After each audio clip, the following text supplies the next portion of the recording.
Hey guys, I'm Urizi. This story is all about what if Naruto went through puberty again. Our heroes did not come from a future where everything has gone horribly wrong. They did not travel back in time to save the world from a bleak or miserable fate. As a matter of fact, all they want to do is find a way back home as soon as possible. Before we proceed with the story, please like and subscribe to this channel if you liked the video, and don't forget to check the description for the other works of the author if you liked the story. Let's start. Chapter 25, a quarter past the last. So, all three of your students have progressed to the second round. Well done, Kakashi. Might Guy gave his eternal rival a grudging show of respect, from his point of view.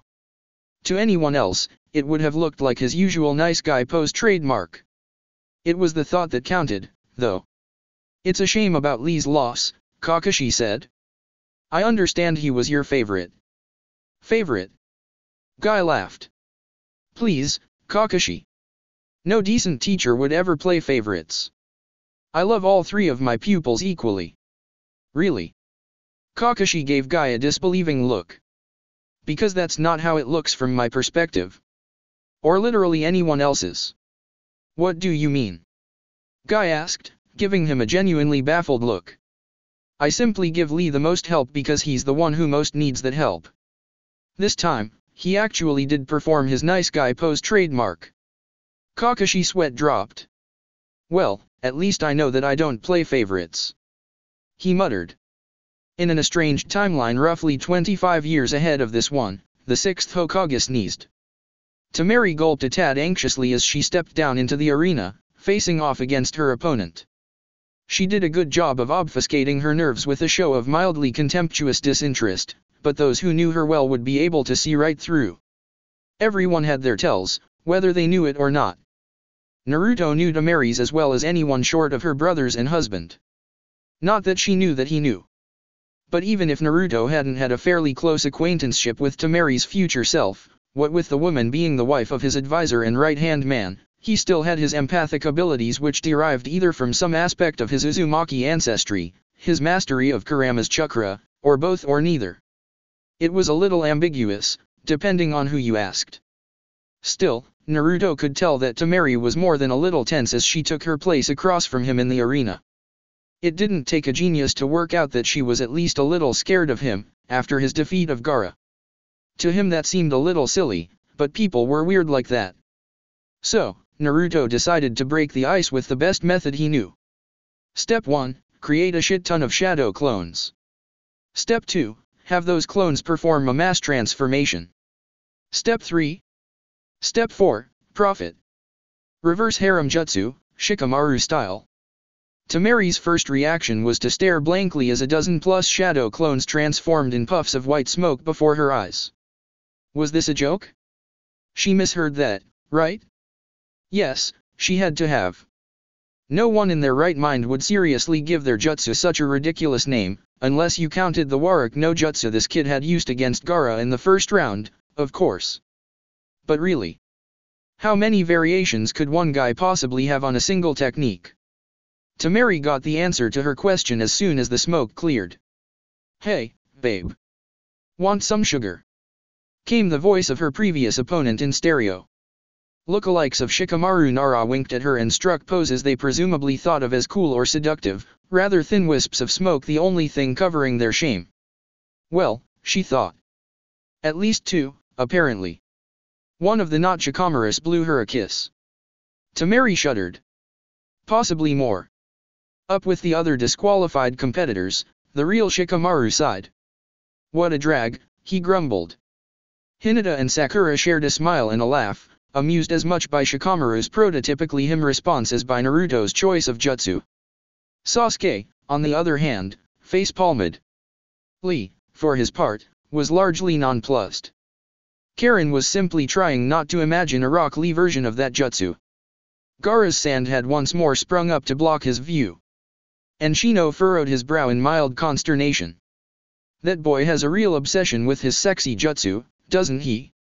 Tsunade said, shaking her head bemusedly. Jiraiya was listless and despondent in his seat next to her. I have no godson, he said in a dreary monotone.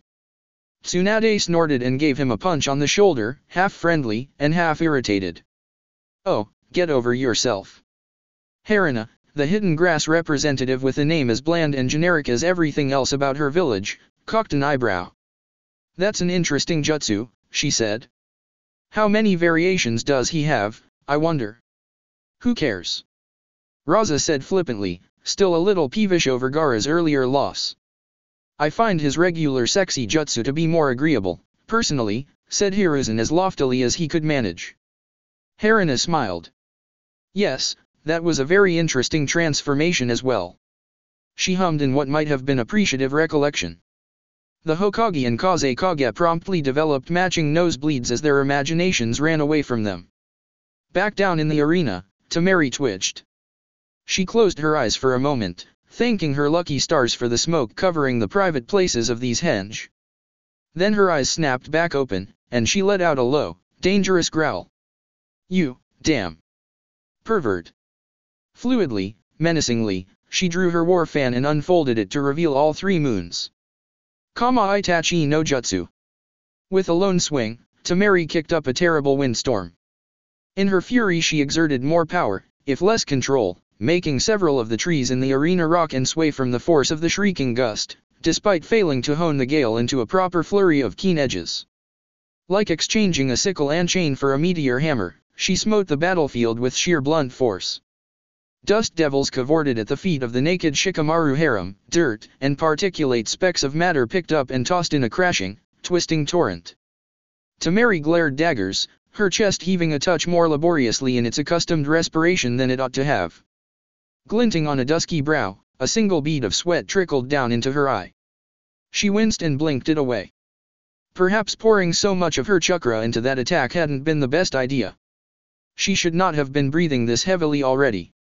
Maybe she'd spent more stamina in that first round than she thought. Blinking 3 more times in quick succession, Temari raised her eyes to assess the damage as the dust finally cleared. Said eyes then widened to their furthest limit, so much so that it took a conscious strain of effort to hold the lids apart. Temari gaped and nearly dropped her fan. Blood rushed to her face so quickly, and in such a quantity, that for a moment she fancied that either her cheeks would combust or her legs would buckle. Naruto's Shikamaru henged clones were still there, if a bit dusty. Only one significant change, it seemed, had occurred from Temari's wind scythe assault. The smoke was gone. An uproar burst from the audience. Smack. An irate Ino socked Shikamaru in the jaw. Gah! You exhibitionist! She raged, lashing out at the nearest available target in annoyance. Shikamaru winced and rubbed his cheek. What did I do? He whined. Ino reddened and punched him again, striking with more frustration than force. It's the principle of the matter, damn it. I don't want to look at your naked. Grr. She flailed inarticulately, grasping for some kind of actual words to use. Shikamaru sighed and rested his chin on his hands. Ugh, whatever. That's a lot bigger than I would have expected from your friend. Karui said this to Chuji, the two of them seated in the audience. Her teammates sat on either side of them, Samui next to Karui, Amwa next to Chuji. B was at the end, seated right next to the aisle. Amwa squirmed in his seat, looking self-conscious. It didn't take a psychic to figure out what had him so antsy. Samui had her eyes closed with her temples visibly bulging. It looked like she was counting back and forth between 1 and 10. B was perfectly nonchalant, like this was the kind of thing that happened every day. Chuji hummed and looked down into the arena. He squinted. Nah, Naruto's just embellishing. Karui gave him a look. And how would you know that? She asked. Not that there's anything wrong with knowing it. Chuji shrugged. Me and Shikamaru have been friends for years, he said by way of explanation. The Kumo quartet decided to take his word for it. Temari could see everything. Everything. Silently, slowly, her expression perfectly blank, the blonde raised one hand. Without flinching for even an instant, she bit through the calloused pad of her thumb and drew a trickle of red blood. Kuchi yase. Temari whispered lowly. With a single mechanical swipe of her hand, she smeared that blood over the 3 purple moons adorning her fan. This, and a bit of chakra, was sufficient to summon her rarely seen familiar, Commentary. White, small, and furry, the weasel clutched a scythe as large as his body. A handful of other phantasmal scythes floated around him, wreathed in a glow of chakra. "I'll cut ya," said the weasel in an incongruously gruff voice. The wind mistress raised her fan. She seemed perfectly serene, with the exception of her eyes. Those glared daggers sharper and more perilous than any sickle she could summon, piercing through the shamelessly naked forms of the Shikamaru lookalikes. With a slow, steady exhale, she swung. Kiri mai. It was a devastating attack. This was a jutsu capable of leveling entire swathes of forest at a point in time when most of Tamari's peers would be lucky to knock down more than 1 or 2 trees in a single go, a standard of measurement that Naruto had once joked would make the first Hokage cry, even if it was remarkably effective. The Shikamaru doppelgangers were ripped to shreds before they could blink, and they burst into smoke almost instantly. Shrieking, slashing winds tore at the battlefield around Tamari, gouging the earth and felling most of the trees in the arena. Paul Bunyan would have been proud. After a deafening few seconds of absolute hell, the jutsu wound down, spending its momentum. The air stilled once more, save for a light breeze that brushed over some of the fallen branches, rustling leaves. It took Tamari a moment to notice something off about this scene. She looked around, frowning curiously. Naruto was nowhere to be seen. What? Where the hell could he have gone? She didn't slice him to ribbons, did she?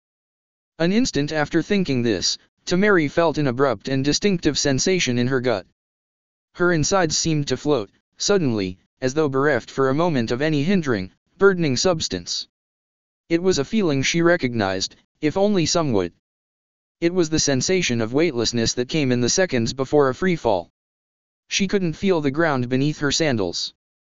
"What?" Tamari started to say. Hands grabbed her ankles, snaring her legs from beneath, and she realized that she was being dragged into the earth.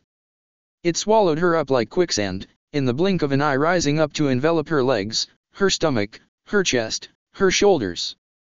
Nearly before she knew what was happening, Tamari was encased up to her neck in distressingly tight-packed dirt. And above her crouched the guilelessly grinning jackass who had just humiliated her. "Headhunter Jutsu, a real classic," said Naruto Uzumaki, giving a V-sign that made Tamari long to break free and punch him in that cocky bastard face. "I guess that's another victory for me. Sorry, Tamari, but you'd have to get up pretty early in the morning to beat this guy." He chuckled and looked up. "Hey. That rhymes, sort of. Sorry Tamari." Hee. Tamari glared at him in righteous indignation. "I hate you," she hissed. "You're not the first," Naruto said. "And you won't be the last either, I'm sure. Lots of people hate me, but way more love me." Tamari growled irritably. Twitching, she looked askance at the referee. Then a thought struck. Naruto had been right underneath her. "You didn't look up my skirt, did you?" she asked, narrowing her eyes suspiciously. A beat. 2 seconds passed. "Of course not," Naruto said. "You're a little too far on the young side for me." Tamari scowled, unsure as whether to be relieved, offended, or vaguely weirded out by this remark. Elsewhere in the arena, Genma belatedly dug his way out from underneath a rather hefty cedar. Seeing Tamari buried in the ground and Naruto standing over her, he did the sensible thing and announced the match as a win in the boys' favor. Naruto would proceed to the next round, either the finals or the semifinals, depending on the outcomes of the next 2 fights. Raza twitched, up in the Kage box. His expression was a tad baleful, such that the Kusa representative inched tentatively away from him. "I know I was largely expecting this outcome, after how handily the boy defeated Gaara," he said under his breath, almost a sigh. "But still, this was just embarrassing." "What?" said Hiruzen. "The way he provoked your daughter into losing her temper and used the ensuing chaos of her jutsu to sneak up on her and launch a surprise attack from underground." "No," Raza said. "That was sound tactical thinking, even if the ease with which Tamari rose to his bait was just a touch disappointing. No, I'm talking more about the fact that both of my children have lost to someone who seems obsessed with the most puerile of ninjutsu. I mean, really. It's appropriate though, in a way, Hiruzen mused. Kitsune have long been depicted as using such shape-shifting powers to trick and seduce humans. What was that? Raza looked up from his mulish brooding, distracted. Oh, nothing important. Hiruzen chortled. Raza frowned, seeming mildly perplexed. On the opposite end of the spectrum, Harina's jaw dropped, the hidden grass representative quickly connecting the dots. Well, call me a monkey's uncle. She muttered, swallowing. The Sandaime smiled. The next match was highly anticipated by young lads and lilicons alike, hoping to see a catfight. Everyone else was just excited to see the Hyuga clan heiress and Tsunade's youngest apprentice duke it out. Bets were placed, money changing hands all over the place. Expectations were high. It was sure to be a knockdown, drag-out slugfest, a real slobber knocker of a fight. Hinata Hyuga and Sakura Harino faced off. They shared knowing smiles. While they had never been especially close in the academy, or as genin, in the latter halves of their lives thus far, the two of them had come to establish a certain bond as women suffering, at one point or another, from unrequited love. They came to share a camaraderie and mutual support for one another's affections, a shared understanding. Even if Sakura's initial motives had been less than entirely selfless, she'd still ultimately played a bigger part in convincing Naruto and Hinata to get together than just about any other single person. And Hinata had been immeasurably grateful for this, and had stood by Sakura in her own search for love, a close friend and confidant in lonely times. Ino, for how in sync she and Sakura were, was nonetheless admittedly not always the best at keeping secrets, or the most capable of understanding Sakura's troubles.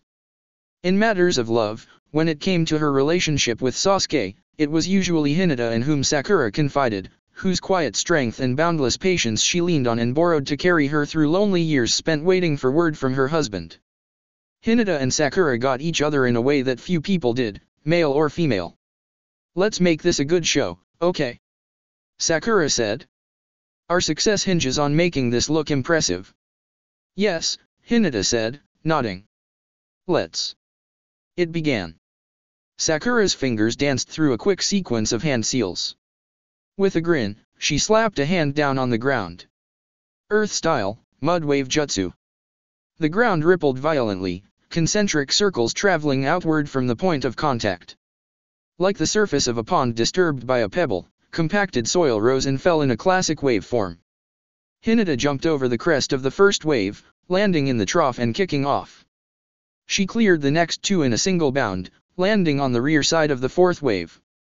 She formed a hand seal, and sparks crackled around her feet. She vanished in a blur of motion, and the ground stilled. Sakura was already weaving the seals for her next jutsu. Inhaling deeply, she focused her chakra. Cheeks puffed out, and she spat a formidable quantity of water in front of her. Water style, water wall. Flames blossomed before the wave, starbursts of red and orange impacting the fluid rampart.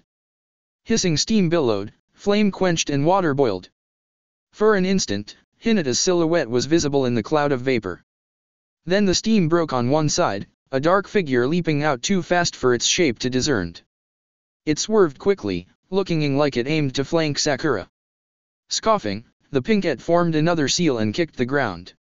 A wall of hardened earth shot up, an immovable bulwark intercepting the figure's trajectory. She started running to one side, and more walls rose up to follow the first one, like a line of fortifications painted out in a castle building RTS. Another figure appeared in front of her, outrunning the wall.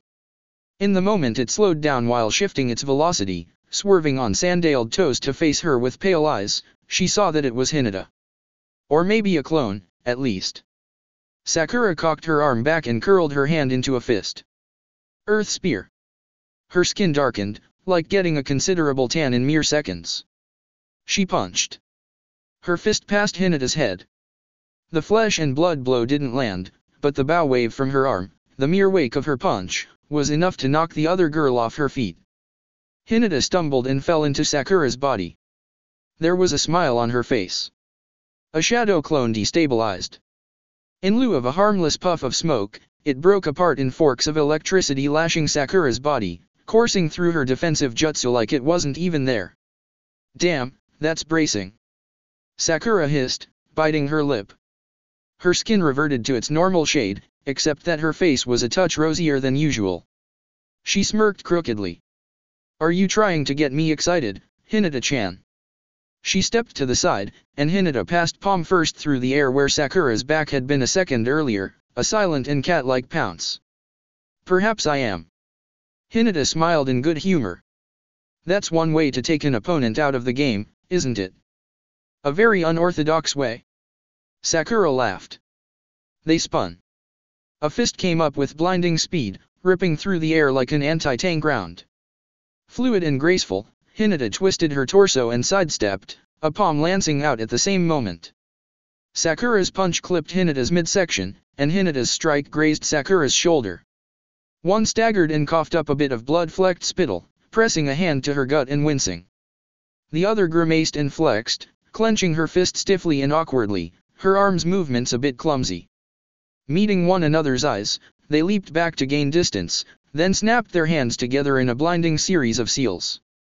Both inhaled deeply, then exhaled at the end of their mudra. Suten, Suiryuadon no Jutsu. Sakura expectorated 10,000 drowned lungs worth of lung, an oriental WYRM of pure water. Its coiled length moved ponderously through the air, an elongated head coming down with jaws spread wide. Katon, Karyuan Dan. Hinata spewed a sea of flame, and from the inferno rose the visage of a terrible drake. It leaped up bearing fangs of yellow and orange, illusory eyes like deep red coals set into a spectral, sneering head. It was a clash of ninjutsu in the most ancient sense, two warriors shaping the elements to do their bidding, bringing their phantasmal arts to a head in a single, terrible stroke. Dragons of fire and water dueled with a cataclysmic roar of crackling flame and rushing current. Steam billowed, it enveloped the arena in a thick, searing cloud. Shizune took a moment to pick her jaw up off the floor. Her mouth was agape, and her eyes were open wide. Iruka, next to her, was gawping at the spectacle of Sakura and Hinata's fight. Knuckles went bone white with the force of his grip on Shizune's hand, and she was returning the favor ounce for ounce. "Incredible," she breathed. "I didn't think these kids were at such a high level. I'm not sure I could pull off that kind of ninjutsu." "They're shoo-ins for Chunin, at this rate," Iruka said, slowly shaking his head. "At least, as long as they don't make any serious tactical blunders. But it would take a lot of repeated, foolish decisions on their parts to fumble it by this point." Shizune nodded slowly, still a little in shock as she observed the scale of the pair's battle. "You know, the crazy thing is, I'd swear they're not even going all out," she muttered under her breath, her forehead crinkling and corrugating as she knitted her brows and pursed her lips. Iruka did not miss this. Neither Shizune's words, nor what she observed. He caught both, and had to admit that she might have had a point, even as inconceivable as it seemed. But he wasn't sure he wanted to believe that. He simply wasn't ready to think that these kids were fighting at this level and yet still holding back. It was a little too scary to contemplate. Shan-naro. Sakura's battlecry tore through the arena, and a slight figure could be dimly seen leaping through the steam. Scarcely more than a shadow to most of the observers, she struck the ground knuckles first. Hinata, her Byakugan active and capable of seeing Sakura's chakra through the steam cover, handily dodged the attack. The earth, unfortunately, could not. Scattering, the cloud of steam exploded. It was blasted away by dust and shockwaves. At Sakura's feet, beneath her fist, the ground tore open. Rock shards and clods of dirt sprayed through the air, solid earth buckling and fracturing around the rim of a newly formed crater. Hunks of soil and gravel ranging in size from small caliber bullets to minivans flew out from the epicenter of Sakura's brutal strike like the frag grenade from hell. Hinata spun on her heels, seeing a good deal of this ballistic debris headed right for her, and performed a flawless kaidan. The shrapnel broke or rebounded off of the defensive waza, and for a moment the swirling dome of chakra gouged the soil out in a crater to rival the impact from Sakura's punch. Wisps of ethereal light began to unfurl then, after a handful of seconds, and it dissipated. For a moment, Hinata seemed to be staring Sakura down. Then she stepped out of the crater and thrust both palms forward. Haka, Kyuhakishao. A wave of pressurized air and chakra slammed into Sakura, and the pinkette had to roll with the attack to keep from being knocked down. She somersaulted backwards and ducked to minimize her profile. On your feet, Sakura. I know that wasn't enough to end this. Heh. Whoever said I was off my feet? Hinata smiled. With a flex of her inner power, she manifested a pair of ghostly lion's heads over her hands. Her body itself became enveloped in the aura of a dragon. Sakura, at the other end of the field, cracked her knuckles and tapped into her seal of 100 strengths. Arcane script unraveled from the diamond mark on her forehead, spreading to frame her face. The pinkette bit her thumb and weaved a quick and fairly familiar series of seals. In a puff of smoke, a mini Katsuyu appeared on her shoulder. Grinning, Sakura clenched her fists. Is it time already, Sakura-sama? The polite slug queried, addressing her summoner with the utmost respect. Yeah. Just like we practiced, okay. Katsuyu nodded. Her form glowed momentarily with chakra, but the luminescence quickly faded. For a moment, nothing seemed to happen. Then Sakura's irises turned a piercing gold. Dark red pigment bloomed around her eyes. Hell yes, she growled. Time to kick some Hyuga booty. Jiraiya inhaled with a sharp hiss, eyes nearly bugging out of his sockets. Spinning around to face Tsunade, he gaped at her smugly grinning face. I don't mean to be rude, but, isn't that Sage Chakra? Yes, Tsunade said, smirking at her teammate. Yes it is. You taught that girl how to use Sage Mode. Jiraiya repeated, at a loss. I didn't, no, Tsunade said. Katsuya showed her the ropes. Jiraiya shook his head, slowly settling back into his seat. Wow. And she already has the hang of it. He whistled. Man, that boy really wasn't kidding about how strong his teammates were. If that girl was 10, 20 years older, she'd kick your ass. Well, yes. Probably. Jiraiya grinned. But I reckon I'd enjoy it, depending on what kind of a woman she grew into. Tsunade rolled her eyes. Incorrigible lek, she muttered. Jiraiya shrugged. I am what I am. Metsu Hadouken. An orb of deep indigo flame shot across the battlefield, as large as any Gukaku an Uchiha had ever spat. Hinata threw the fireball with her hands, summoning it between the lions' heads through strength of chakra and force of will. Sakura flipped over the fireball, a graceful and acrobatic move that would have won her the perfect score at any civilian gymnastics competition. Deftly, she bounded and vaulted over subsequent waves of pressure and bolts of energy, elemental chakra flashing across the arena. They met in the center. An exchange of blows took place, swift and artful. Sakura's fists shattered the earth with every swing, embedding craters in the arena wall without even coming close to touching them.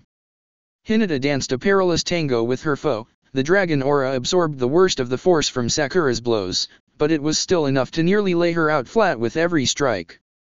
Hinata's hands were a blur, springing to and fro. Palms struck, fingers jabbed, while twin lions followed her every movement. Sakura's tenketsu closed, here and there, but the girl was clever and knew enough about anatomy to understand where she did not want Hinata hitting her, and mostly managed to protect those spots. Damn, that's one tough cookie, Sakura muttered, ineffectually smiting the brow of Hinata's dragon cloak. You're barely even staggering when I hit you. I know how to take a punch, Hinata said. But so do you, I must say. I am really not making much headway here. Hinata grazed Sakura's left arm, barely managing to stick out her thumb and jab it into another tenketsu. Sakura drove a knee into Hinata's gut, and even through the defensive aura the Hyuga winced. How much chakra do you think you have left? Sakura asked, panting. With how we've been burning through it. Hinata said, beads of sweat scintillating beneath her chakra shroud. Maybe half. Damn, Sakura muttered. I can't be at more than a third full, myself. We'll have to really stretch to make this convincing. You haven't tapped into the Yang chakra yet, Hinata said. I don't wanna overpower you. Just end this in a draw. Sakura grinned crookedly. Plus, I don't really like using that chakra for fighting. As long as I keep it in reserve solely for healing, I can sorta justify spending the rest of my chakra on big, flashy jutsu. Hinata smiled. You just want to show off. Don't we all? Sakura laughed. Besides, this was your idea, that is, ending the match in a draw so our husbands can fight each other on even footing. Or even-ish, at least. Hinata stepped back, and so did Sakura. The former's chakra shrouds dissipated. The latter's eyes went back to their natural color, the markings on her face fading. Katsuyu disappeared in a puff of smoke. Bullets of sweat fell in a torrential shower from their pores, uncountable beads of moisture slicking their skin and dampening their clothes. Oof, Sakura panted, wiping some perspiration from her forehead. Damn, I am going to reek by the time we get back to the boys. This body really can't take the heat. Literally. Hinata nodded, looking a little woozy. Shall we? She said, moving into a marginally shaky stance. Yes. Sakura grinned. Let's. And they collided in one last exchange, a single blow each. Hinata landed a palm square to Sakura's sternum. Sakura drove a fist into Hinata's abdomen. Both coughed up a bit of blood. Then they swooned as one, collapsing backwards into the dirt. A dead faint, seemingly. Genma poked his head out of the shelter he'd erected at the opposite end on the arena, constructed from the logs of the trees Tamari had cut down in her rage at Naruto. Is it over? He wondered anxiously. A pause. He looked at Sakura and Hinata's seemingly unconscious forms. Oh. Well, he said. It seems this round ends in a tie. The audience cheered. Hinata and Sakura smiled. Well, Sasuke said.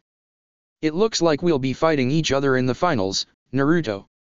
You don't know that, the blonde replied with a cheeky wink. She knows pretty good. Sasuke glowered. It was thoughtful of the girls, he said, stubbornly refusing to take the bait. Contriving to end their match in a tie like that. Oh, you could tell.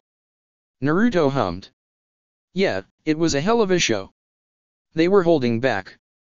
Yeah, well obviously. The arena's already looking pretty beat up from the last few rounds. If they didn't pull their punches they might have brought the whole place down on everyone's heads. Ugh. That's annoying, Sasuke muttered. If we're going to fight, I want it to be a serious one. It's no fun if we can't cut loose a little. Ah. You're sounding a little like Madara, there, Naruto joked. Sasuke shot him a death glare. Ino looked catatonic, staring down into the arena. Holy shit, Sakura was that strong. She said. When? How? Looks like there's no shame in your loss, Shikamaru snarked. If she's that powerful, then you couldn't have stood a chance to begin with. Right. Ino scowled. That's not the point. She snapped. Sure it isn't, Shikamaru drawled. Itachi let out a low whistle, releasing a breath he hadn't realized he'd been holding.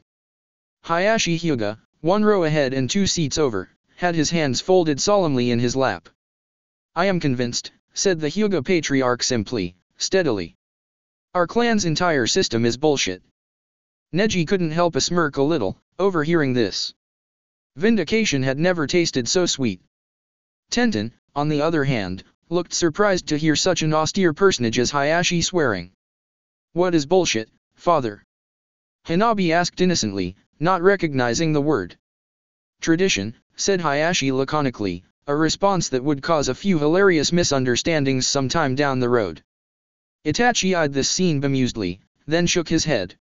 It seems the future of our clan is bright, with a woman like that as its matriarch, he said to himself, watching as medics carted Hinata and Sakura off the field. You chose well, Sasuke. I dare say she will be a fine wife. Or rather, she already is.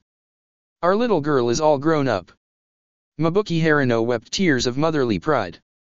Oh, honey. She's grown so strong.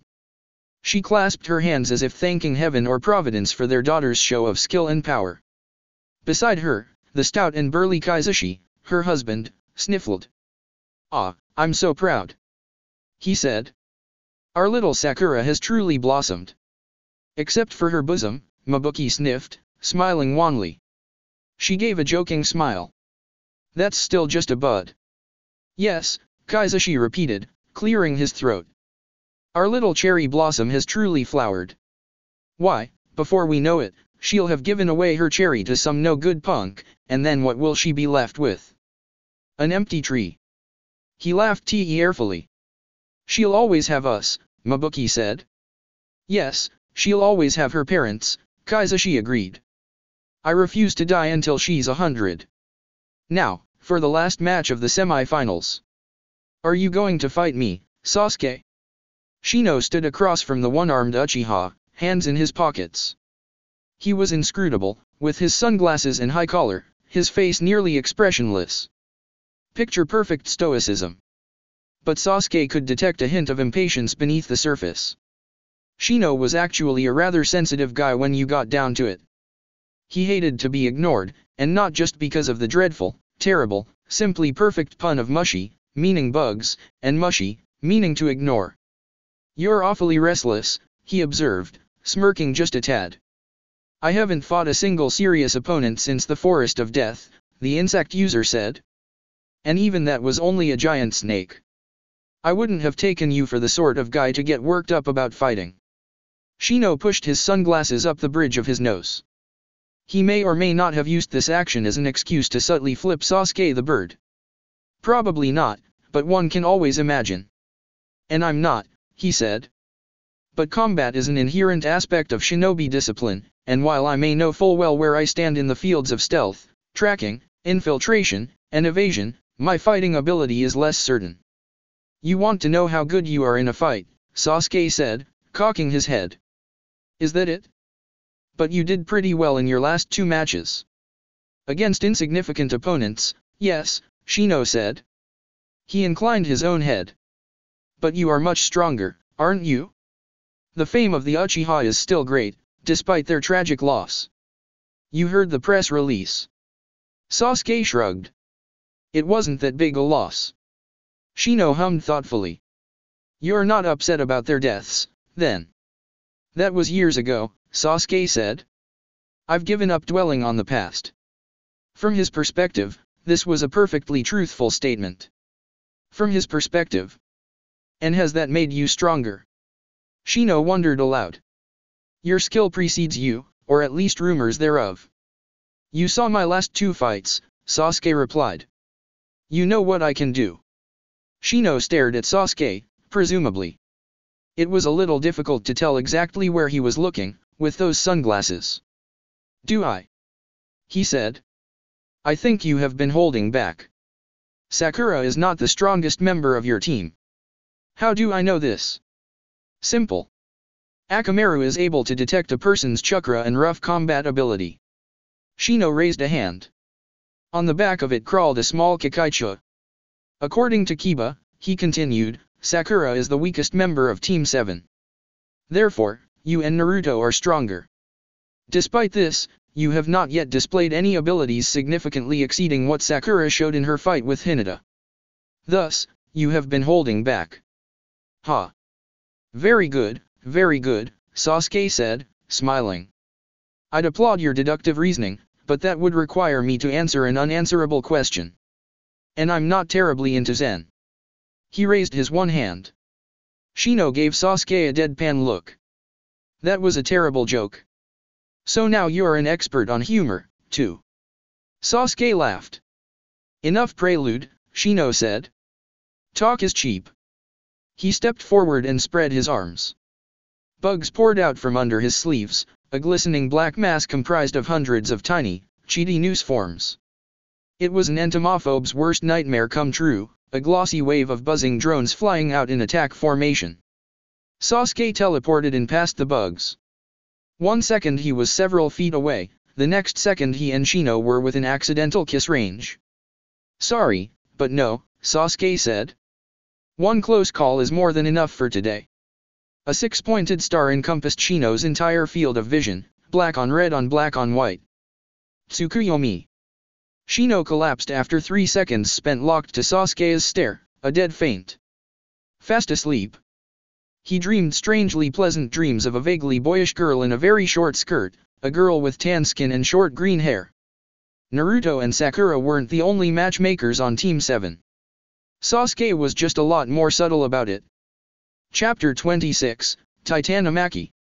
It was time. Two competitors walked out into the arena, bowing to one another, giving pre-fight greetings and nods of acknowledgement. Naruto. Sasuke.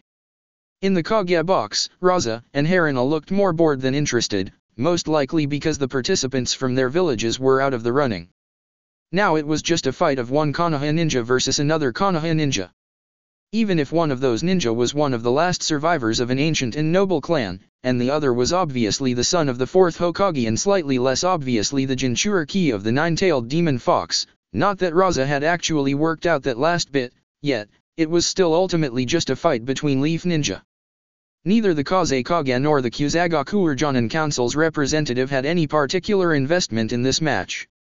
Surely, they'd already seen the extent of these kids' abilities by now.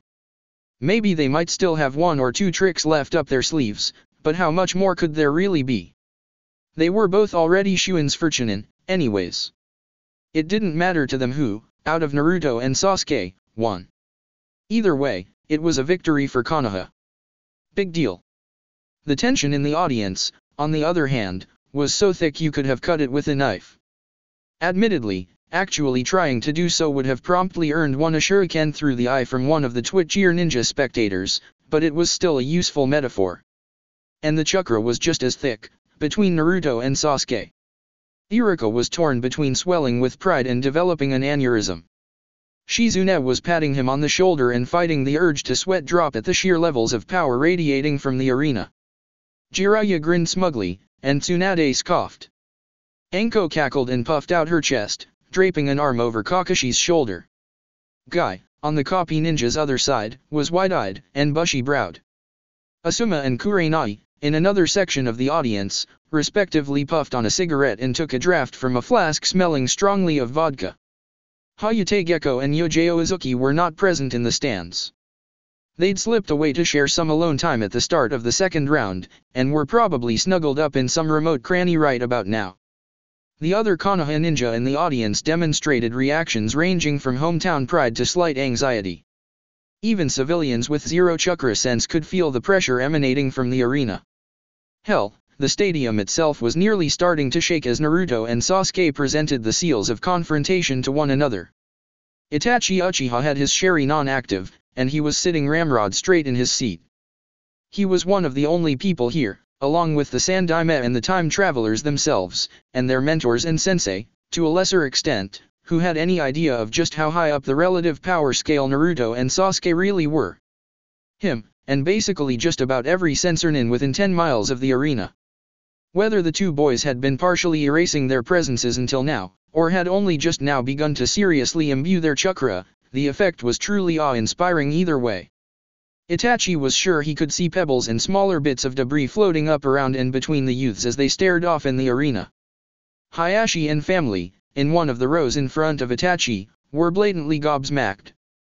Neji looked like he was close to breaking down in hysterical paroxysms, Hayashi was gaping like a goldfish, and Hanabi was perplexedly asking her father some very awkward questions about that giant, nine-tailed kitsune standing behind Naruto. Tenten, for her part, was simply perturbed by her date's behavior, and wondering what on earth Hanabi was talking about. She didn't see any darned foxes. Genmo looked ready to piss himself, down in the arena, and he was frantically inching away from the two finalists. His face was chalk white. Not an ounce of killing intent was coming off those kids, and yet they were almost visibly brimming with chakra. If you squinted, you could even see a slight glow around their bodies like a human corona. Let's keep this a clean fight, okay?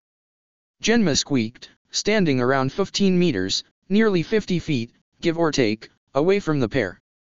Practically at the very edge of the arena. We're ninja, Sasuke said in response, onyx eyes alternately graying and arabescing. A Sharingan word to life. Of course it will be a clean fight. Genma was not the slightest bit reassured by this. Very well, he said, inching still further back, moving until his back hit the wall of the stadium. The poor referee felt acutely like an ant at the feet of giants. Begin. He swung his hand down. Sasuke and Naruto smiled. For a moment, nothing happened. Then there was a blur of motion, a field of gleaming black that seemed to flash between the pair. It lasted less than a second, accompanied by a noise like thunder in its volume, but more akin to the clashing of a million swords in its piercing ring. In an instant, the ground between and around Naruto and Sasuke became ringed with a thick field of darts. Shuriken and kunai bristled in packed soil, bent and blunted and sundered as though they had each endured thousands of impacts over years of use. Except they had the clean, polished gleam of new metal, the shine of weapons which had not yet seen extensive use, and probably never would, now, given their present shape. From an aerial view, the result of this nigh instantaneous exchange looked rather similar to how iron filings would arrange themselves around two opposing magnets on a flat plane. Slowly, the audience parsed what had just happened. In a fraction of a second, it seemed Naruto and Sasuke had bombarded one another with enough throwing weapons to make Tenten blush, and deflected every last one of them just as quickly. Most of the darts had to have clashed in midair, shuriken intercepting shuriken, kunai glancing off of kunai. Neither of the combatants had a single scratch on them. Genma gaped. In the audience as well, many spectators were astounded by the sheer speed at which this firefight had occurred. Raza and the Kusa representative both stared, shocked out of their impatient boredom. Sasuke hummed, flipping a bent and twisted kunai in his hand. "You threw them too hard," he said, smiling idly. "This was one of my good knives." "I could say the same to you, Sasuke." Naruto laughed and lazily tossed a similarly battered kunai into the dirt at his feet. "Your shuriken were going just as fast." "Speed used to be my thing, between the two of us," Sasuke replied. "Back before you got all those boosts from Kurama." He drew another kunai, and this one danced with flickers of electricity. Chakra extended from his blade like a partially defective lightsaber, sparking and buzzing around the edges. He brandished it like a sword, tightening the blade and honing it into a perfectly straight and controlled edge. "That was a very long time ago," Naruto said, shrugging. He drew a kunai himself, and visibly channeled chakra around the blade. "Besides, you can teleport." "Yes. So I can." Sasuke smirked. Suddenly, the pair of them vanished. An instant later, they reappeared, their chakra-streamed kunai clashing together. Dust was kicked up in spiral ridges at their feet, and they swung their blades in a flurry of movement. Soil and gravel were sliced up cleanly around them, fine cuts and deep gouges quickly marking the dirt. Naruto and Sasuke started changing the natures of their chakra. Wind bit into the edge of a tethered lightning bolt, and sparks erupted in a gout of flame fed by that wind, which bore back down in a crash of water threatening to consume the fire, only to break as flame cooled and became rigid earth, over which the waves washed harmlessly, only to course with lightning and smite the rock, shattering it, save for a fierce wind to sweep out from the broken earth and rebuff the thunder. So on and so forth, ad infinitum. They cycled through the elements with each swing, strategizing on the fly like a life or death game of rock paper scissors to anticipate their opponent's next choice. And considering that both Sasuke's Sharingan and Naruto's Senjutsu granted them a kind of combat precognition, they were naturally making dozens of split-second adjustments with each swing, a game of mental cat and mouse played at a speed most ninja could only dream of. Doing this much was mere child's play for them. Neither of the combatants even felt the infinitesimal drain this continual streaming and shifting of natured chakra put on their reserves. It was mere droplets out of an ocean, nothing over which to concern themselves. Killer Bee cocked his head. "Huh. You think so, Hatsan? That's a trip," he said seemingly to himself. "If I couldn't feel that chakra, I'd say get a grip." Moi, seated nearest to Bee, eyed him curiously. "What are you talking about, sensei? Those boys down there are hella strong." Bee grinned. "Kyubi at least, if Hatsan ain't wrong." Chuji cocked his head. "Huh? What's that about the Kyubi? Who's Hatsan?" Samui, seated on the opposite side of Karui, quickly paled. She put two and two together with ease, and whipped her head around to stare at the two combatants in surprise. "I didn't think Konoha had Jinchuriki," she muttered. Chuji blinked. "What's a Jinchuriki?" Samui, Karui, and Moi turned to stare at him. They looked at B-sensei, then back to Chuji. They looked away. "And nothing important," they lied, looking rather anxious. Puzzled, Chuji absent-mindedly took a potato chip, and ate it. Crack! Naruto and Sasuke leaped back, dropping their respective kunai. Iron blades crumbled into dust, scattering on a breeze before they could touch the ground. The two fighters landed at the opposite edges of the crater which had formed at their feet, torn up by the repeated, cataclysmic clashes of the elements that had erupted from every swing of their knives. The arena grounds were already a complete mess, with fallen trees and pitted earth everywhere, and this did nothing to improve the state of the landscaping. Rocks ranging in size from pebbles to great boulders were tumbled across gouged and pockmarked soil, and a once level field was now as much slopes and crevices as flat ground. A trio of commas ringed the pupil of Sasuke's right eye. His left eye was gray with concentric circles like a layered focusing lens. Naruto had dark orange marks around his eyes, and bar-shaped pupils in golden irides. Humph. Streaming chakra isn't your specialty, Sasuke observed, idly clenching his fist. Your technique is still sloppy in that area. Only in the sense that you're a little better at it than I am, Naruto said. He clasped his hands as if praying. You haven't taken advantage of the openings left by my missing arm, either. Sasuke knitted the fingers of his own hand into an esoteric configuration. And don't try to say there aren't any openings. I know there are, and I know you're good enough to take advantage of them. It's obvious, isn't it? Naruto said, rolling his eyes and smirking. You're just trying to bait me. The moment I move in to exploit that apparent opening, bam. You'll grow a mech arm and sock me in the gut. I'm not stupid. Sasuke laughed. Even after all this time, I continue to underestimate your intelligence. I'm smarter than I look. Naruto grinned. Sasuke inhaled through his nostrils, nearly imperceptible. Katon, Kukamekyaku. He spewed a massive orb of fire, vast and ponderous. It swept through the crater and scorched the dirt, waves of heat rolling off it in an oppressive manner, nearly suffocating in their intensity. With his visual prowess, Sasuke could see Naruto spitting out a small lake's worth of water in response like it was happening in slow motion. Acting half on instinct, Sasuke jumped up into the air and formed another seal. Katon, Guinksa. He spat out 3 fireballs at once, and they descended like a trio of burning comets. In response, the tall waves crashed and climbed upward, arching like a raised shield over Naruto's head, the water forming into a solid dome around the blonde.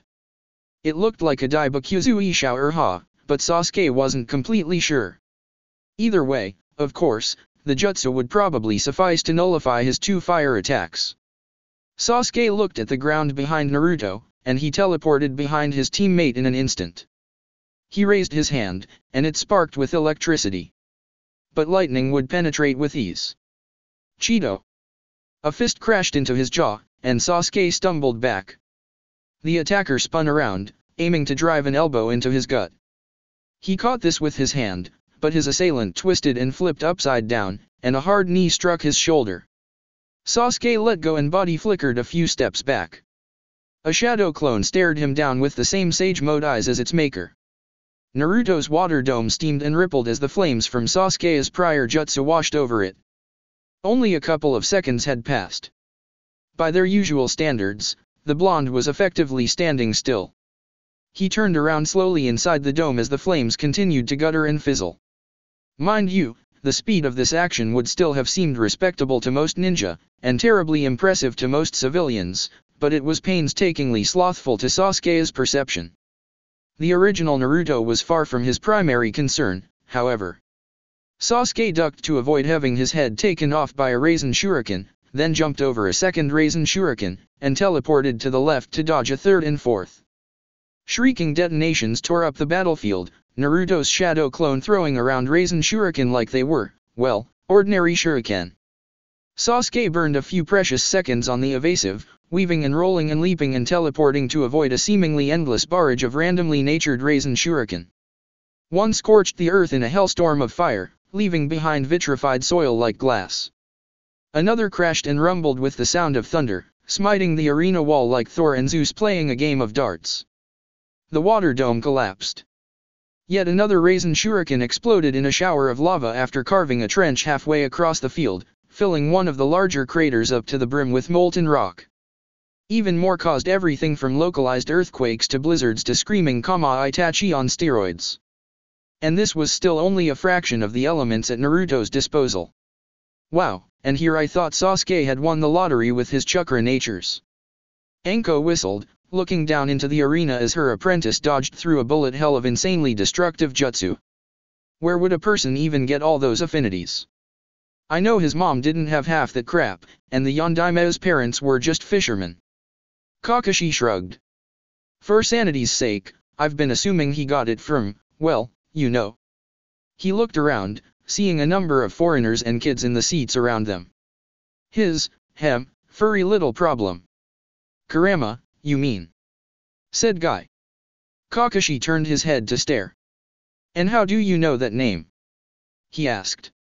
He himself had only learned of the Kyuubi's supposed true name when Naruto told it to him after a little freak out he had the first time the boy had used his other chakra in training, and it had still taken Kakashi more than a few doses of tranquilizer to calm down from that revelation. Tenten, Guy said simply, as if this was completely normal. She heard it from Neji. And he heard it from his cousin, Hanabi, who apparently heard it from her sister Hinata, who knew it from. He paused and shrugged. Well, you know. A beat. Know what? Anko wondered. Kakashi's sweat dropped. Are those two really that obvious? Sasuke ducked under an acid-style Raisin Shuriken, and narrowly sidestepped a steam release one as well. He wasn't entirely clear on the exact distinction between the two, save that one was more gaseous while the other was more liquid. Both dissolved things, after all, so maybe it was just a matter of semantics. But he was distracted from this train of thought by another Raisin Shuriken, this one with unmistakable wind chakra. HN. His Sharingan blazed, and a giant skeletal arm of purple chakra came into being on his left. Phalanges locked together, bony fingers curling over the buzzsaw spokes of the Shadow Clone's most recent attack. A shoulder sprouted from the arm's base, translucent flesh beginning to knit over ghostly bones as ribs spread out and curled around Sasuke's flank. The Raisin Shuriken detonated, and blades of wind tore at the arm of a storm god. It had minimal effect. Sasuke's form seemed to dance with flames, for a moment, deep violet tongues flickering up from his body. Then his chakra surged, and his eyes flashed. A great, armored Tengu enveloped his form, wings spreading out, and he stood up on two legs like trees, towering over his opponent. Naruto's shadow clone paused in its barrage. Well, shit, it said. Looks like Sasuke is tired of dodging. Yeah. The original Naruto appeared at the clone's side, his hands clasped. I kinda figured that would happen. Enough fooling around, Naruto. Came Sasuke's voice from the Susanoo. It glared down at the blonde and his shadow clone. Fight seriously for once. Naruto let out an exasperated sigh. Geez, this guy, he can say what he wants, but he really is just like that ancestor of his, isn't he? In one way, at least. An arrow of black flame pierced the ground next to Naruto, narrowly missing him and his shadow clone. It devoured rock and dirt, incinerating them all in a slow but steady burn as hot as the sun.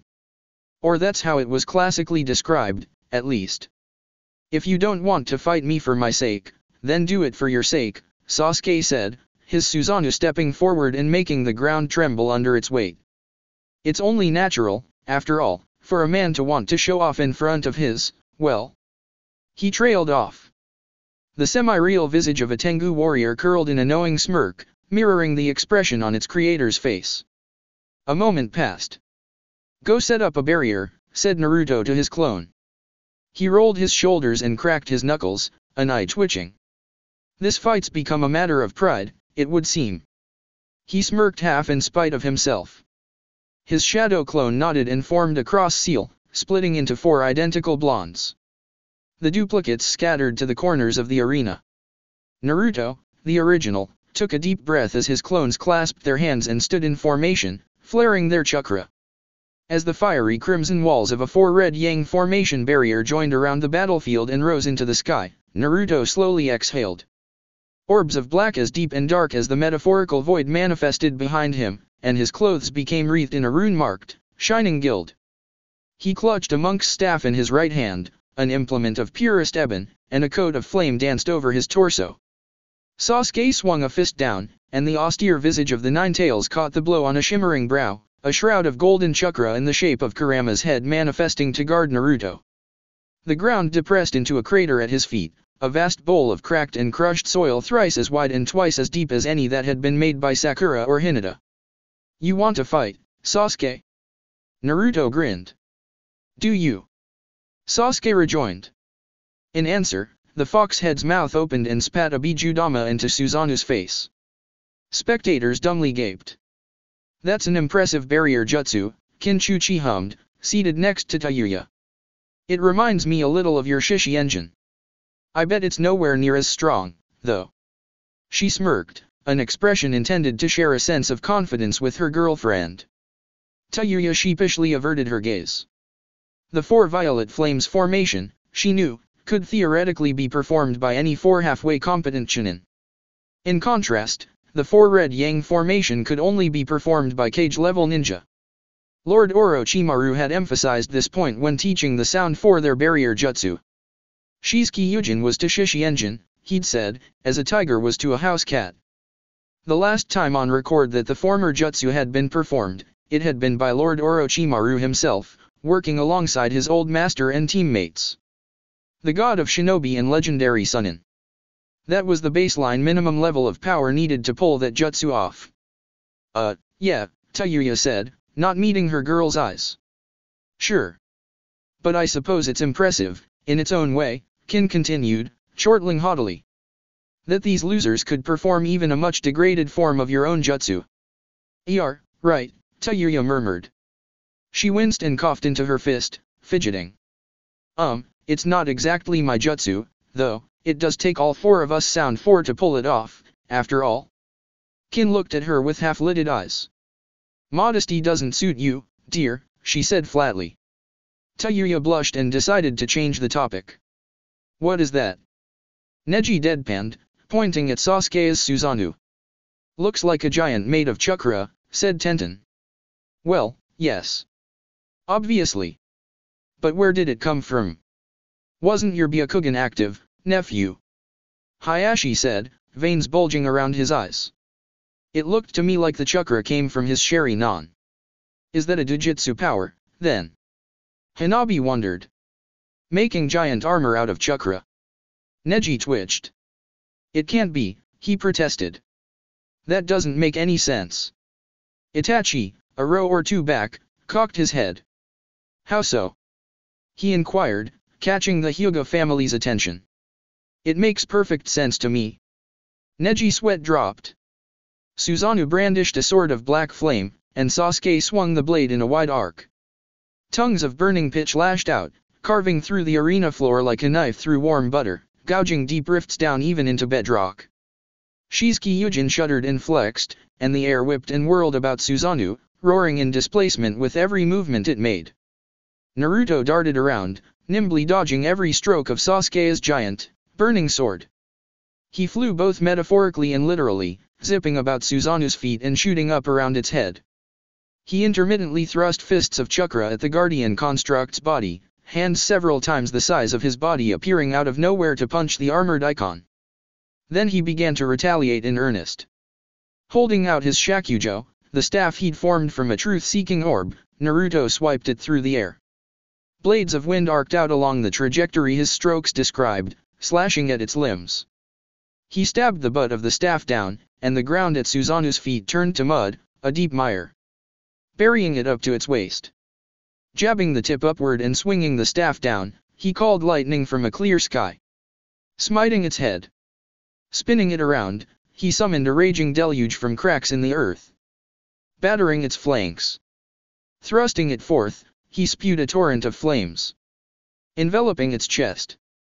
The elements danced at his command, a concert of awesome power swirling about Sasuke's Susanoo. The titanic Tengu staggered under the assault, and the sword dissipated in its hand. After a moment more of this barrage, Susanoo's form wavered, then imploded with a deafening boom. Naruto landed back on the ground, looking up at the smoke. A second later, he felt Sasuke's hand on his shoulder. Heh. I figured you'd escape, he remarked, unperturbed. But how'd you do it, I wonder? It doesn't look like you were in there absorbing the jutsu. I teleported out of the Susanoo halfway through the assault, Sasuke replied. It's a new trick I'd been working on for our fight. I suppose you could consider it a kind of supersized kawarimi. But what about you? Throwing around those jutsu without any hand seals. I've always been terrible at remembering long seal sequences, Naruto said with a shrug.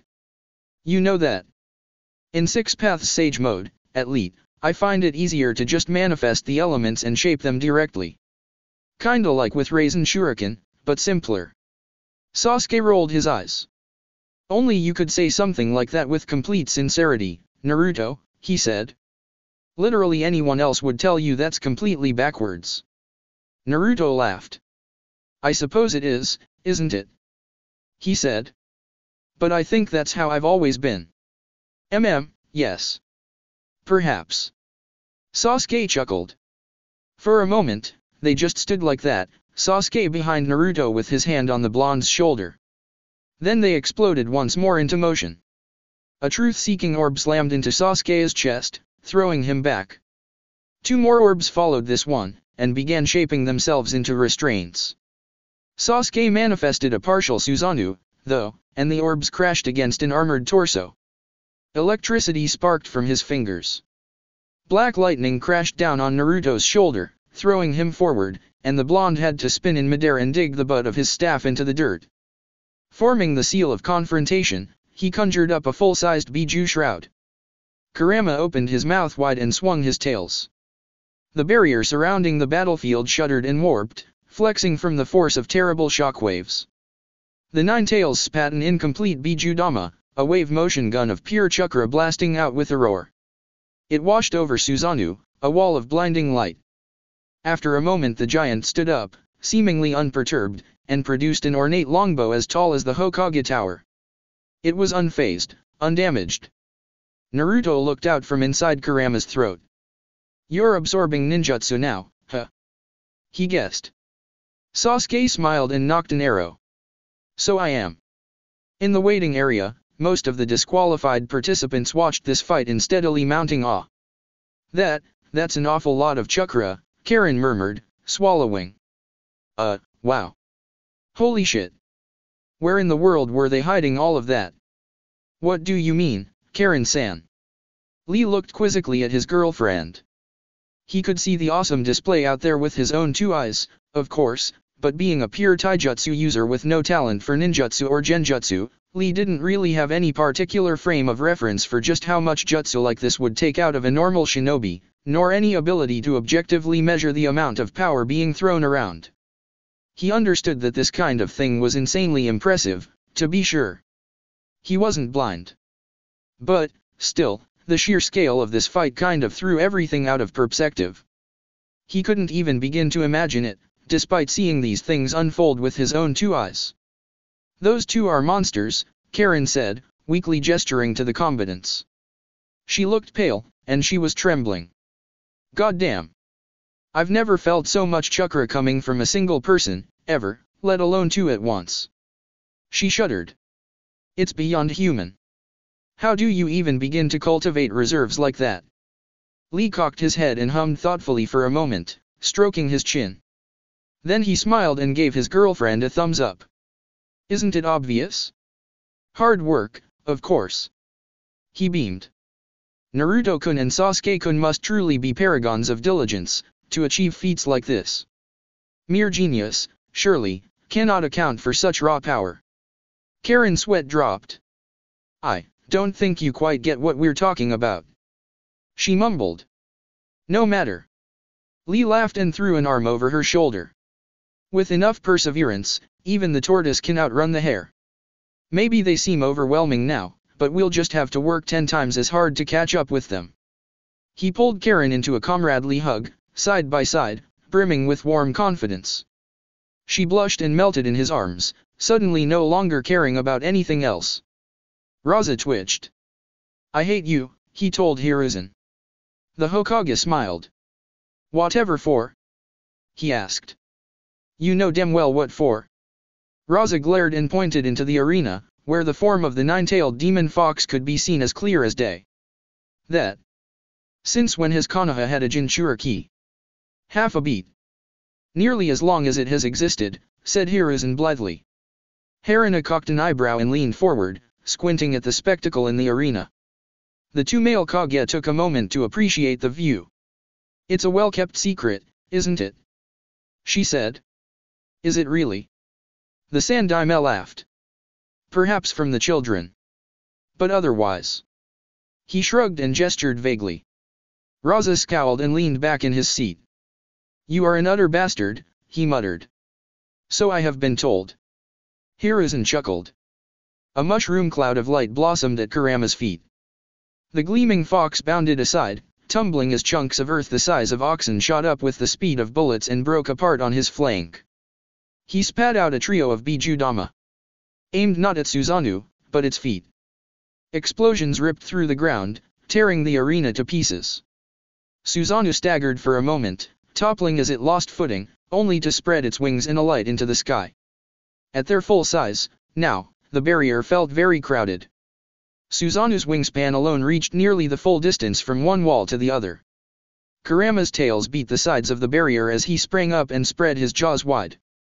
He roared with his voice and Naruto's, and the blonde formed a bijudama in the gaping maw, encasing it with a shell made from his truth-seeker orbs.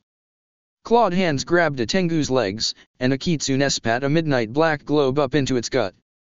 Susanoo groaned like the sides of a ship tossed about on a stormy sea, and its abdomen depressed as the truth-seeking bijudama drove deeper. One hand wreathing itself in black flame, the other shrieking with black lightning in a slow, almost melancholy chi, chi, chi, Sasuke thrust Susanoo's fists down onto Kurama's head. He spat water from his mouth, and beating wings fanned Kagustuchi with a mighty gust. Lightning coursed over Kurama's form, and flames likewise engulfed it. Black smoke and roiling steam billowed out, a booming, flashing thunderhead enveloping the kitsune in a Kiling's embrace, and two hands pierced the Kyuubi's shroud at the crown, thrusting down through and into its throat. At the same moment, Susanoo's ribs gave way with a thunderous crack, unable to absorb the truth-seeking shell around the bijudama. The sphere proceeded into Susanoo's chest, where it detonated. The combined force of these attacks shook Shizukyujin, the Hokage-level barrier capable of tanking bijudama from the fucking Juubi, and tore into ribbons, destroying it utterly in a single flash of light. The stadium quaked, rumbling down to its foundations. The battlefield disintegrated as a great explosion chewed through dirt and rock, creating a single rift to fed every other mar and crater heretofore made, swallowing it all up in a single, uniform depression that spanned the full breadth of the walls and broke through deeply buried pipes. Fresh water poured out from the sides of a crater that had once been the arena, pooling slowly in the very bottom of the vast hole. For a moment, the spectators were breathless.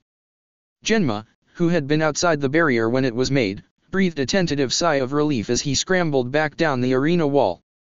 It was cracked and crumbling in places, but overall the stadium itself appeared to have suffered only superficial damage. This seemed frankly miraculous. But that wasn't the only apparent miracle, no. Naruto and Sasuke stood at the bottom of the newly formed basin, standing on the slowly rising waters. Their shirts had disintegrated, and their pants were also fairly tattered, but by and large the pair seemed amazingly intact. That was a nice spar, Sasuke said, smiling contentedly. It was fun, Naruto agreed with a nod. We'll have to do this again sometime. They clasped fingers in the seal of reconciliation. In acknowledgement of my opponent's superior abilities, I surrender, Sasuke said, pointedly speaking loud enough for Genma to hear. Really? It looked pretty even, from where I'm standing, Naruto said with a smirk. I'll defer to your authority in most other matters, Sasuke responded, sniffing. But the Hokage is the strongest ninja in the village. That's the way it has always been. Naruto laughed. Ha! You cheeky bastard. His grin was blinding. Blinking owlishly, but feeling glad for the match to finally be over, Genma scurried down and grabbed Naruto's arm, then raised it high. The winner, he announced, slowly catching up to the events and fulfilling his only real job today. By way of forfeit, is Naruto Uzumaki. The crowd cheered uproariously. Konoha's citizens were the loudest of all, and chief among them were Hinata and Sakura. Time is a funny thing. And by funny, I of course mean complicated as hell. Some describe it as a line, an arrow going inexorably from point A to point B. Others say it's like a circle, or a spiral, or some manner of loop, twisting around and repeating infinitely. There are even those who describe it as a tree branch growing out infinitely into the cosmos, sprouting ever more twigs and shoots with every choice and divergence. Despite the many thousands of years man has spent living in time's iron grip, still very little is really known about it for certain, and even much of what is generally held as true is entirely subject to scrutiny and debate. Is time a measurable, quantifiable aspect of nature and the physical world? Or is it an illusion, a crutch to enable the inadequate animal brain to perceive its existence in a way it can process? One thing, at least, that can be said with almost absolute surety is that time is relative. Whether it's clocks in orbit becoming out of sync with clocks on Earth, or the brain altering your perception of the passage of time to suit its purposes, it is pretty much accepted that time's progression, or at least our experience of it, is not a constant value across the board. Rather, it is remarkably subjective, changing locally with any number of factors, more like a matter of opinion than something of fact. So, with all that in mind, we turn the focus of the story to a Konoha 25 years into the future, minus however much time it has been since the 7th Hokage and pals first wound up in the past. If you have to visualize it, imagine the timeline of Naruto as a length of ribbon. On that ribbon, there are 2 points that have suddenly been changed. One is the point in which Naruto and friends woke up in the past, and the other is the point at which they left the future. Now fold that mental ribbon so that the future point doubles back to align with the past point. Yes. Let me just say that things are about to get knotted as all hell. Naruto Uzumaki was a heavy sleeper. Once he conked out, you wouldn't be getting any response out of him. You could douse him with cold water, yell in his ear, march a parade through his bedroom, but he wouldn't wake up until morning. And he was a slow waker, too. Some people, once they opened their eyes in the morning, reached the maximum level of wakefulness pretty quickly. Naruto was not one of those people. He would wake up in a bleary, half-conscious daze every day, rubbing his eyes and yawning like there was no tomorrow. He usually spent his entire early morning in a fugue state, zombie-like and sluggish. Only once he got outside into the sunlight would he really perk up. So it was understandable that he would, when waking up that morning, be only vaguely cognizant of his surroundings. That he would look at an expanse of pale flesh covered only by sheer white lace, feel long and silky locks of hair bundled up under his chin, or stare into pale, milky eyes and not register anything odd.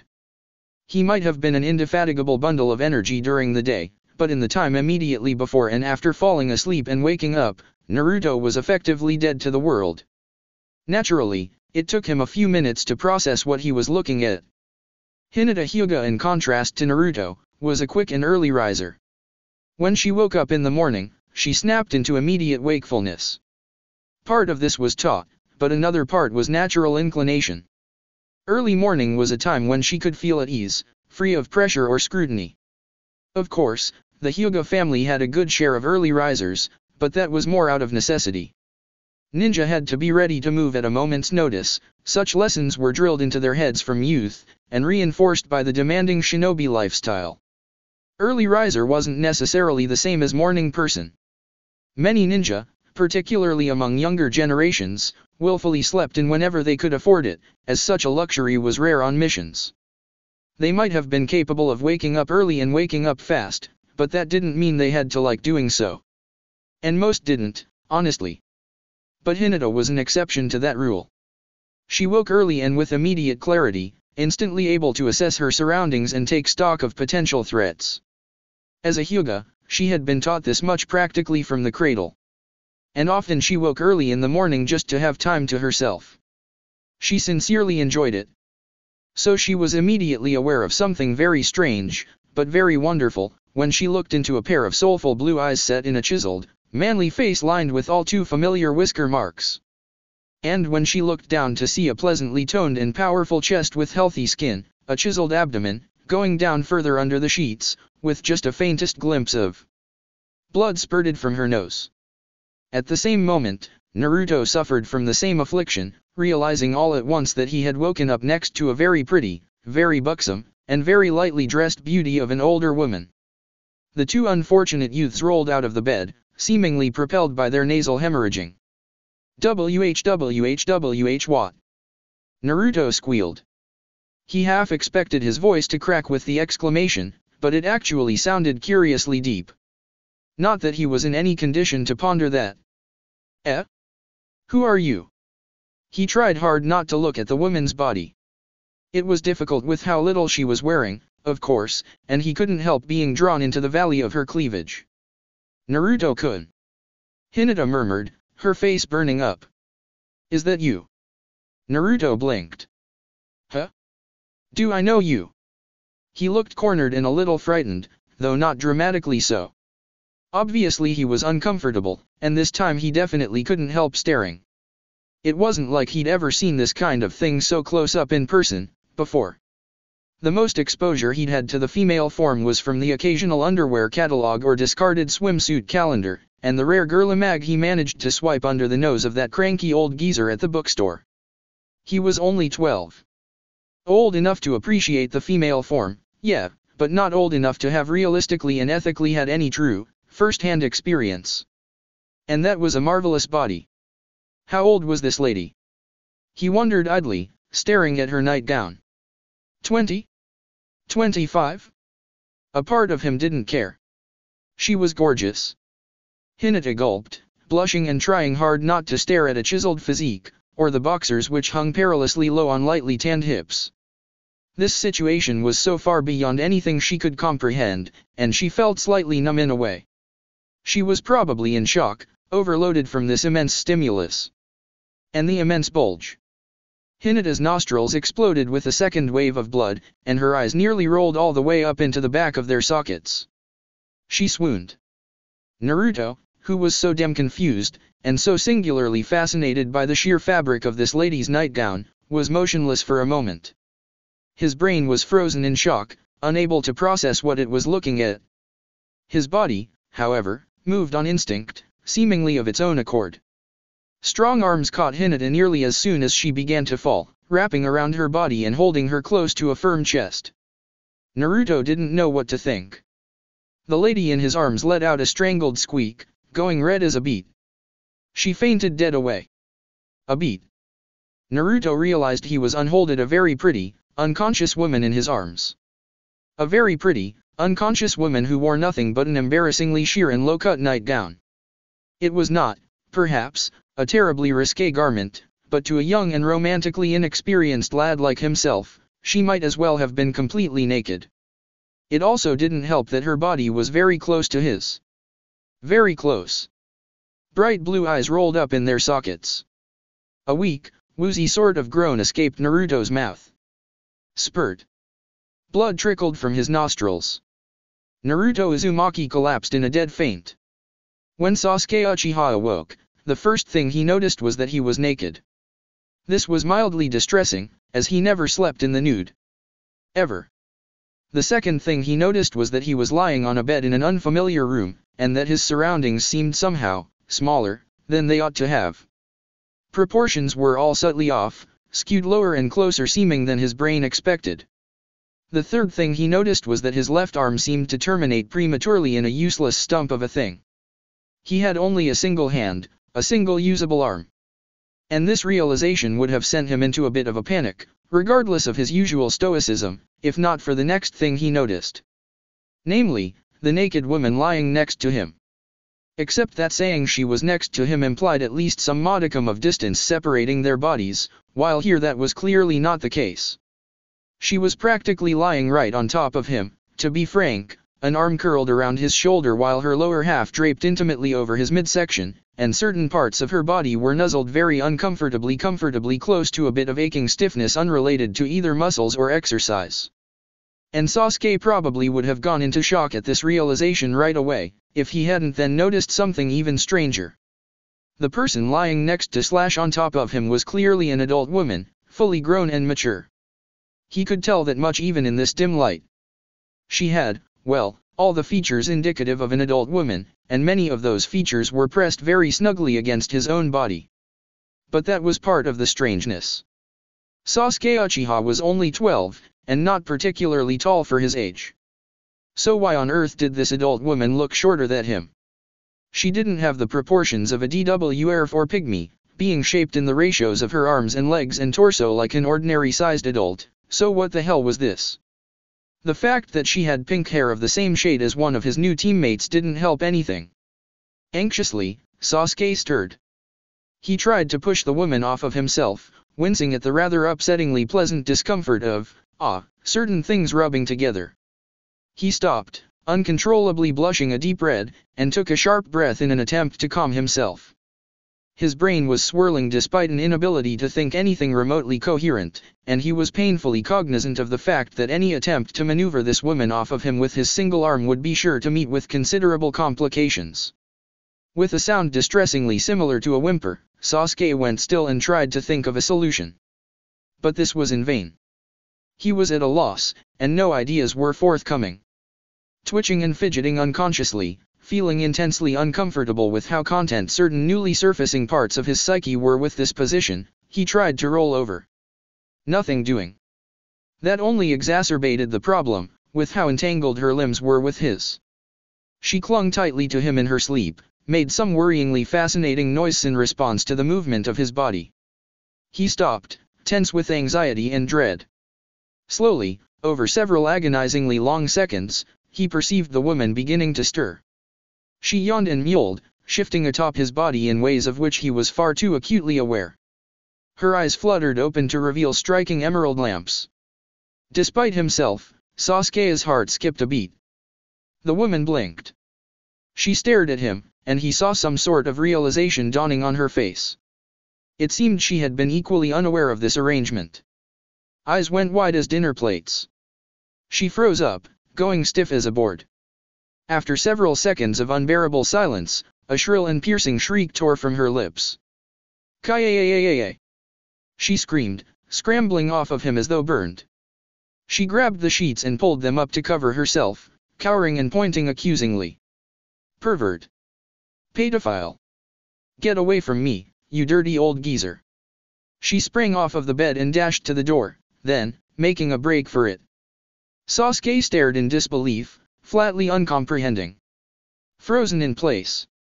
The woman continued to yell and raise a ruckus, fumbling and struggling with the doorknob for a moment in her panicked state.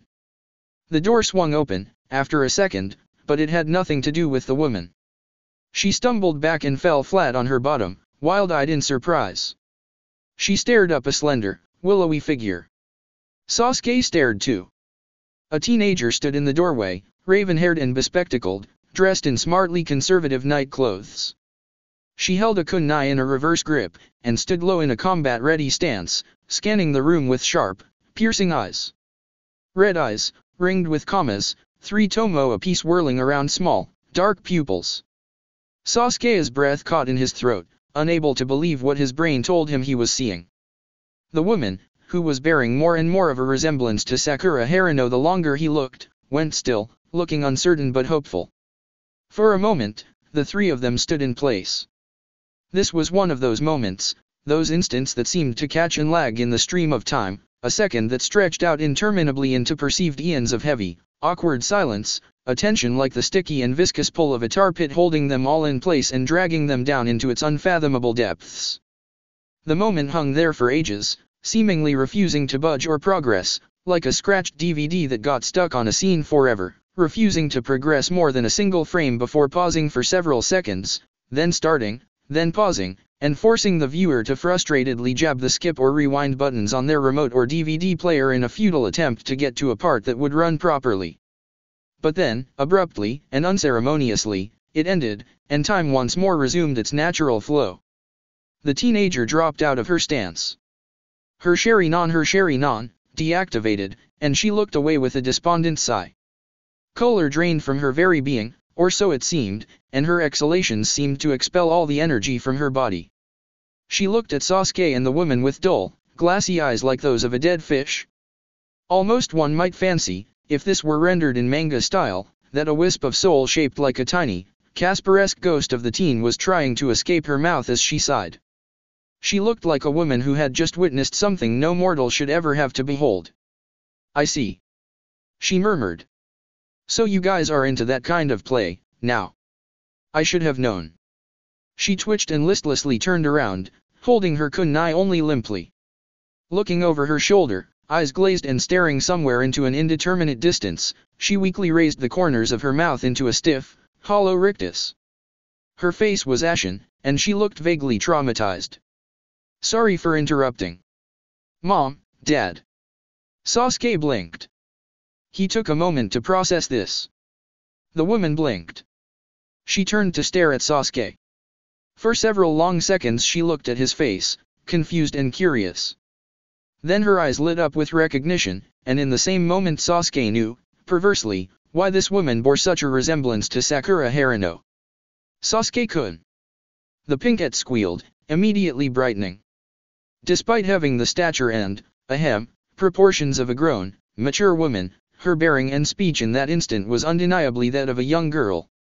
A young fangirl. Sasuke tried not to scream. Chapter 27, How It All Began. Boruto Bolt Uzumaki and Sarada Salad Uchiha were two of a kind, some said. Acclaimed as geniuses both, whether rightly or wrongly, as the Hokage's son and heiress of the clan Uchiha, they were respected and admired by many of their peers, and favored as well by some of their elders. Bolt, at 17 years of age, was in many ways the spitting image of his father, but in others also a very different person. With the benefit of parents to help him and teach him, he excelled early on where his father had floundered for many years, growing more quickly in skill, if possessing a similar lack of restraint or respect for authority. He grew up in his dad's shadow. Many people judged him in comparison to the Nanadime, even now, and from a young age he had gotten so sick of complete strangers cooing over him and asking if he wanted to be Hokage like his father that he had quite firmly decided long ago to never even consider pursuing that position. He didn't have to follow the same path as his dad. He was his own man, damn it. 5 years of service as a shinobi had done much to smooth out the rough edges of Bolt's personality, and he had over the years faced and overcome his own share of hardships. He had distinguished himself as an excellent and capable shinobi in his own right, growing into a reliable if not always responsible ninja of the leaf. He better appreciated, as a young man nearing adulthood, just who his father was to the village and the world of shinobi, and had come to terms with the frustration and resentment he'd once felt.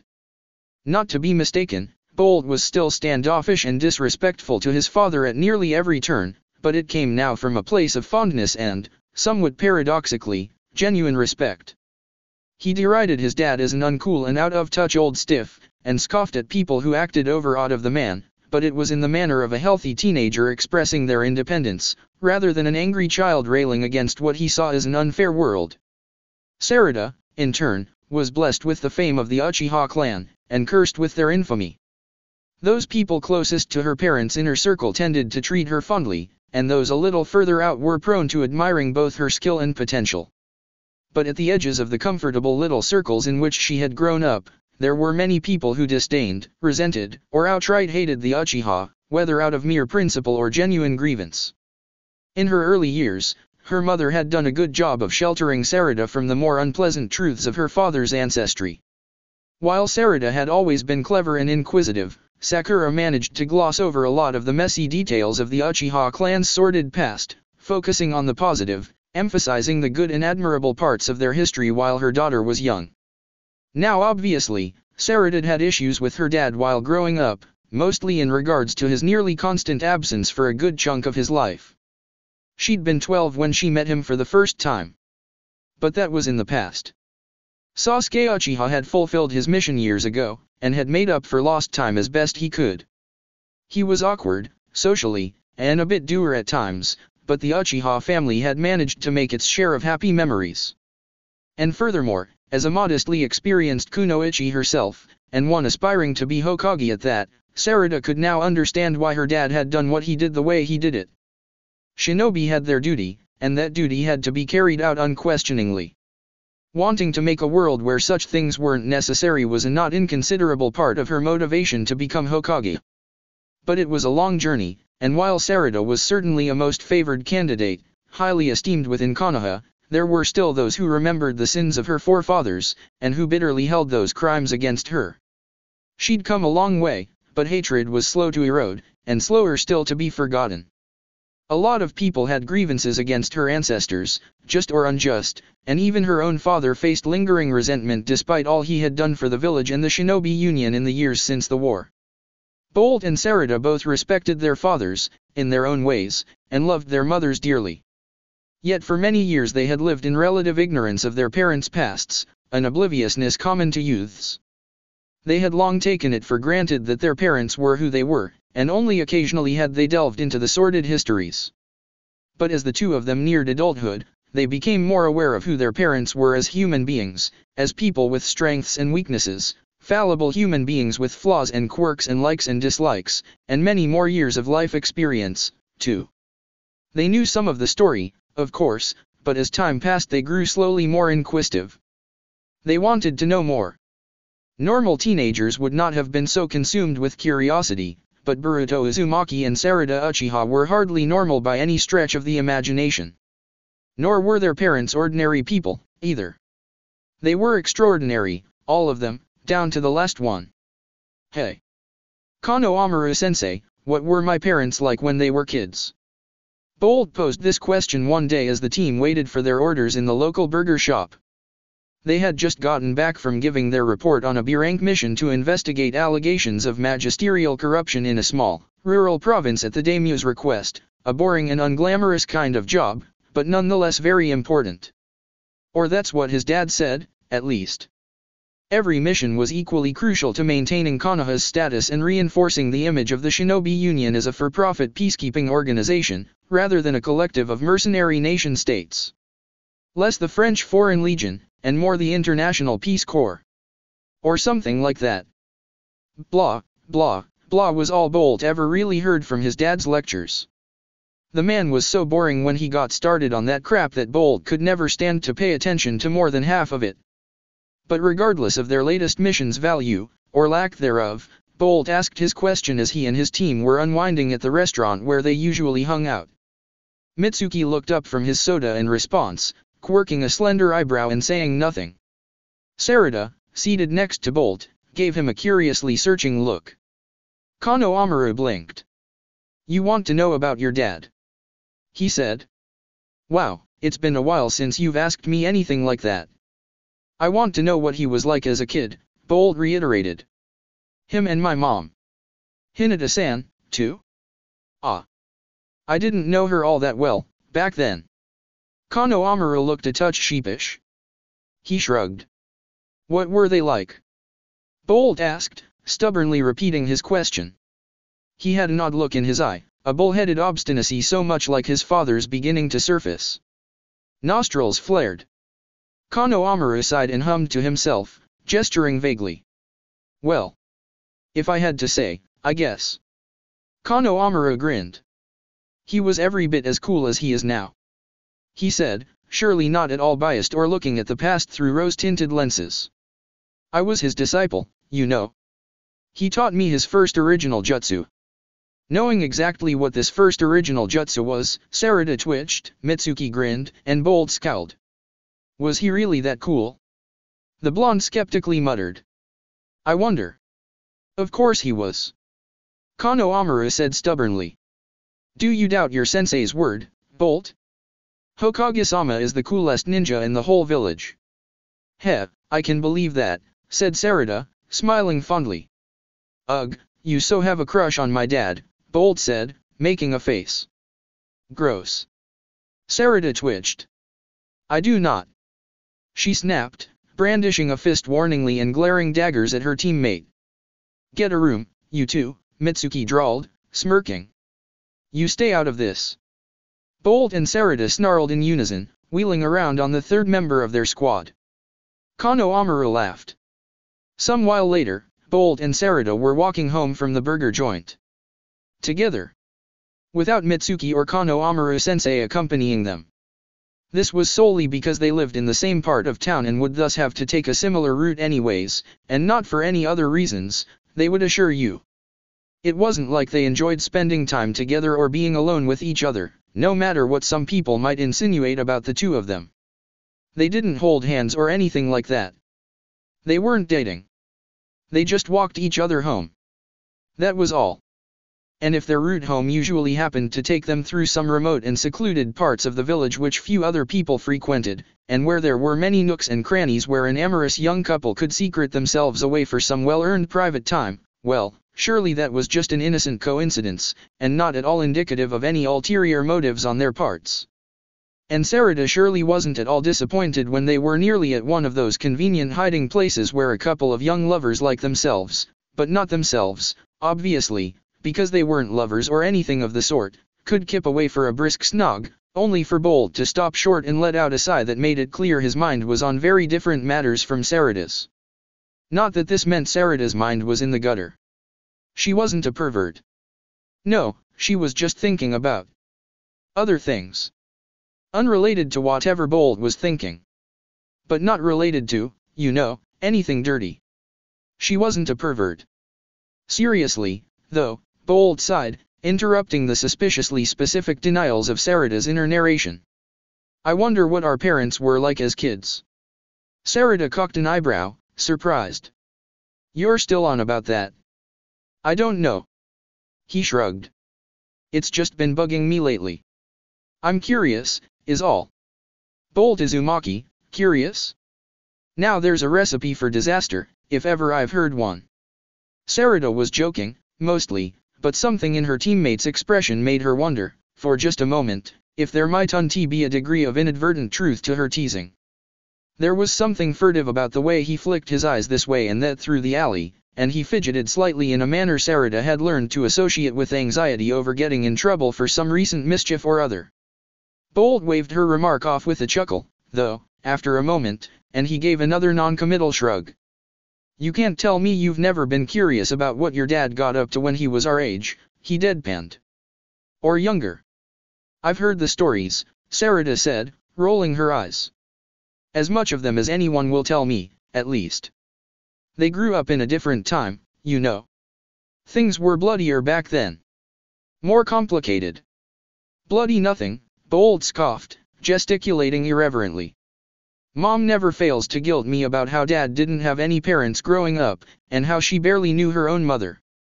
Yeah, I get it, their childhoods weren't all sunshine and roses.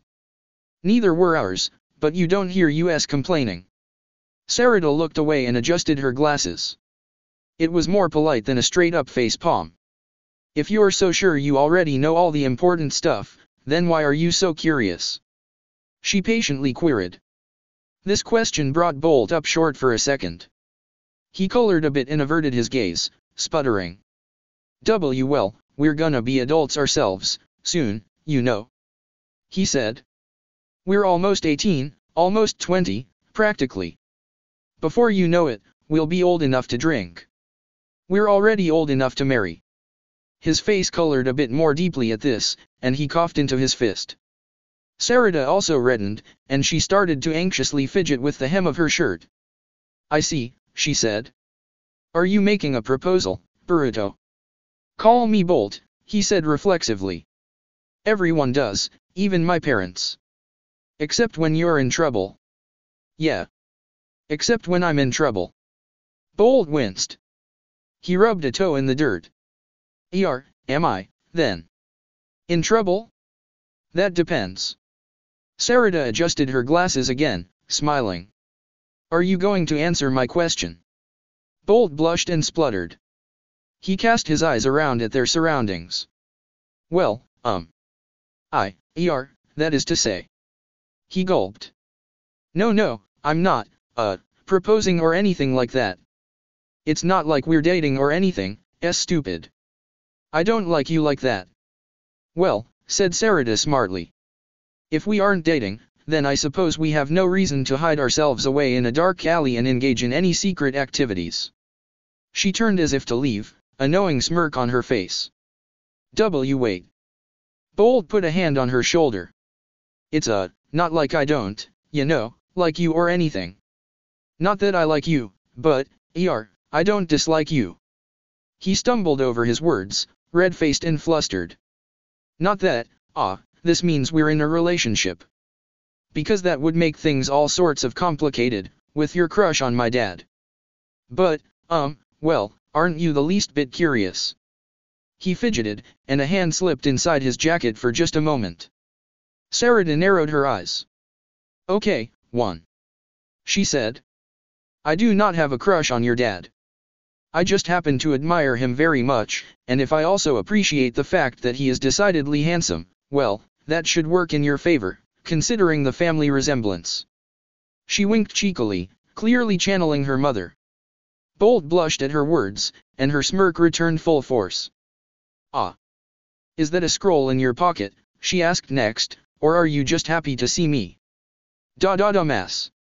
Bolt yelped, going beet red. It's just a scroll, obviously. Geez, why do you always have to tease me like that, you jerk? Because it's funny, Sarada said blithely, before slipping a hand into Bolt's pocket. He froze up, going stiff as a board, and she smirked victoriously. Then she pulled a small scroll out of his pocket. It was ice cold in her hand, and glowed slightly as it met the air. Sarada's eyes went wide, and she looked askance at Bolt. Even without activating her Sharingan, she could see a shitload of residual chakra clinging to the scroll. Whoa, she breathed, tracing a bit of spidery sealwork scrawled over the borders, so thickly drawn that the white margins looked a glossy black. What is this, then? Bolt scratched the back of his neck sheepishly. Ah, the old man put some serious protection around those jutsu. He mumbled. Memetic blockers or something, and lots of other really tricky mind-affecting shit, besides. I had to put all kinds of seals on the scroll just so I wouldn't forget what I was transcribing halfway through. Sarada looked at Bolt, feeling a chill go down her spine. Jutsu? She said. Naruto, what kind of jutsu would you want to transcribe that the Lord Seventh would see fit to protect that heavily? And why? A time travel jutsu. Bolt said, beaming. I want to see what our parents were like as kids, you know? This seems like the best way to do it. A beat. Time travel. Sarada deadpanned. Seriously? Is this really about wanting to find out more about your parents, or are you just curious to see if you can do it? Bolt's talents were considerable, and had gotten his team out of many sticky situations. He was a genius when it came to the ninja arts, and always working to push his limits, to distinguish himself from his father. Yet while his drive and proficiency were usually beneficial to the squad and the village, there were also times when Bolt's talent, ambition, and disregard for authority melded together into singularly awful clusterfucks of bad ideas. This, Sarada had swiftly become convinced, was one such situation. Bolt shrugged. A little of both, honestly. A sigh. Sarada's eye twitched. You know, there's a reason your dad sealed all those jutsu away, she drawled. Even apart from almost all of them being purely theoretical and completely untestable, the possible ramifications of screwing this up. She shuddered. And even if you do perform it perfectly, there's no way to know whether it will even work. If we even want it to work. Oh, what are you scared of? Bolt asked. There's no way the two of us can mess this up. And if it doesn't work, then it just won't have any effect. No harm, no foul, you know. Or it could have some catastrophic effect that we can't predict, Sarada said. I don't fancy being remembered as the person responsible for destroying the space-time continuum. And what's this wee business? Bolt flushed and scratched the back of his neck. He gave a disarmingly contrite grin that made Sarada's heart skip a beat. Not that she was attracted to him. I figured you'd want to see what they were like more than anyone, Sarada, he said, gesturing vaguely. My dad and your parents were on the same team as Genin, right? It only seemed right for me to take you along. And besides, in the first place, you're the only person I'd want to travel back in time with. He mumbled this last part so quietly that it was almost inaudible. Sarada blushed a color indistinguishable from the hue of her Sharingan. Ah, she said. Well, when you put it like that, I guess I can't really complain. She coughed into a fist, her glasses fogging up. Bolt grinned and took her hand. What do you say, Sarada? Wanna see what our parents were like? Yeah. Sure, why not? She nodded vigorously, and unfurled the scroll. Feeling recklessly emboldened, she read the name of the jutsu Bold had transcribed in his neatly messy hand. It looked pretty complicated. And that was a real mouthful of a name, wasn't it? They worked well into the night, practicing the hand seals and perfecting the jutsu formula, dripping their blood into the heart of the sprawling ritual circle. Some of the instructions were very arcane, and they could only do so much to elucidate the text. It had been written in an older mode, using ancient and complicated forms of many kanji, with no kana at all, more like traditional Chinese than modern Japanese. Even with Sarada's vast knowledge of numerous subjects, and Bolt's talent for astounding leaps of deduction and invention, it still took them many hours just to make sense of the instructions, half of which was spent double and triple checking their work for errors. The description of the jutsu itself was a lost cause, however, unlike the dry and clinical terminology of modern jutsu researchers. Whoever had created this technique had written it more like a religious text with many archaic, seemingly nonsense turns of phrase and a great deal of metaphors and allusions. The language was annoyingly flowery and non-literal. While the directions for performing the jutsu were relatively clear and straightforward, reading the rest of it felt like trying to get scientifically sound information from a medieval bestiarium. It was colorful and poetic, but not terribly helpful. In the end, they gave up that part of the text as a lost cause and turned their focus solely to the instructions. That was really all they needed for performing the technique, anyways. Having thrown all caution to the wind at the entreating look on Bolt's face, Sarada helped him perform the final steps of the jutsu. It was midnight by the time they finally reached that point, and it was 10 minutes into the new day before they finally finished weaving all of the requisite hand seals. Kinpo. They intoned in unison. Seijin Koshinjikan Mawashi no Jutsu. For a moment, nothing happened. Then nothing else happened for several more minutes. And after that period, nothing at all happened. Period. They felt their chakra drain away by a good portion when they performed the final step, but there was no other cue, no other sign that they had been successful. No flash of light, no puff of smoke, no great and deafening rumble. Not a single goddamn thing to show for their efforts. It didn't work, did it? Bold said. Doesn't seem that way, no. Sarada sighed. What a shame. I was actually getting a little excited to see it happen, after all that work. Looks like the jutsu was a dud. Damn it, Bold groaned. I really wanted to go back in time. Yeah. I guess that kind of thing is just a pipe dream in the end, isn't it? I guess. Yeah. Bold scratched the back of his head. Geez, we should probably head home. It's real late, Mom's probably worried herself sick. Oh, you're not a child anymore, Sarada said, rolling her eyes. I'm sure she realizes you can take care of yourself. You underestimate my mom, Bold deadpanned. They parted with a shared laugh and commiserating grins, homeward bound. When Sarada got to her family's house, the lights were off and the doors were locked. Her parents were almost certainly asleep already. Clearly they hadn't bothered waiting up for her. Sweat dropping, the teenager tentatively shimmied up to her bedroom window and sneaked in that way, checking for any traps that might have been laid along her way. Sasuke Uchiha was, as a ninja and a father, of the mindset that if his daughter was going to be staying out late, she had better be on her guard at all times.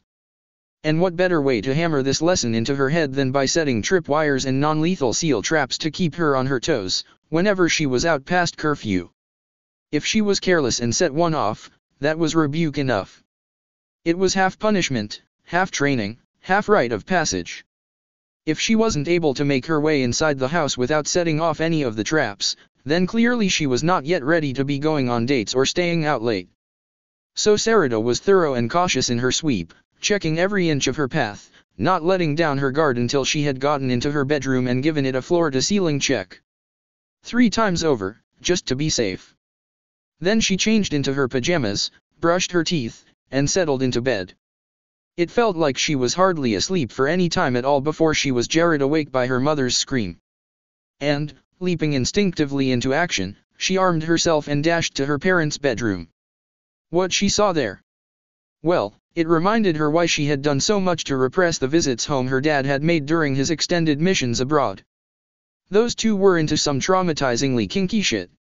No kid should have to see their parents getting it on, but Sasuke and Sakura were like rabbits, and Sarada was critically unlucky. They at least had the decency to never bring it up. Bold slept peacefully the whole night through. His rest was uninterrupted, and he did not stir until morning, when he felt someone tugging on his arm. "Bro!" came the whine of his little sister, Himawari. "Get up. Mom and Dad are still asleep. I need you to take me to school." Groaning, Bold cracked his eyes open. He yawned and sat up in his bed.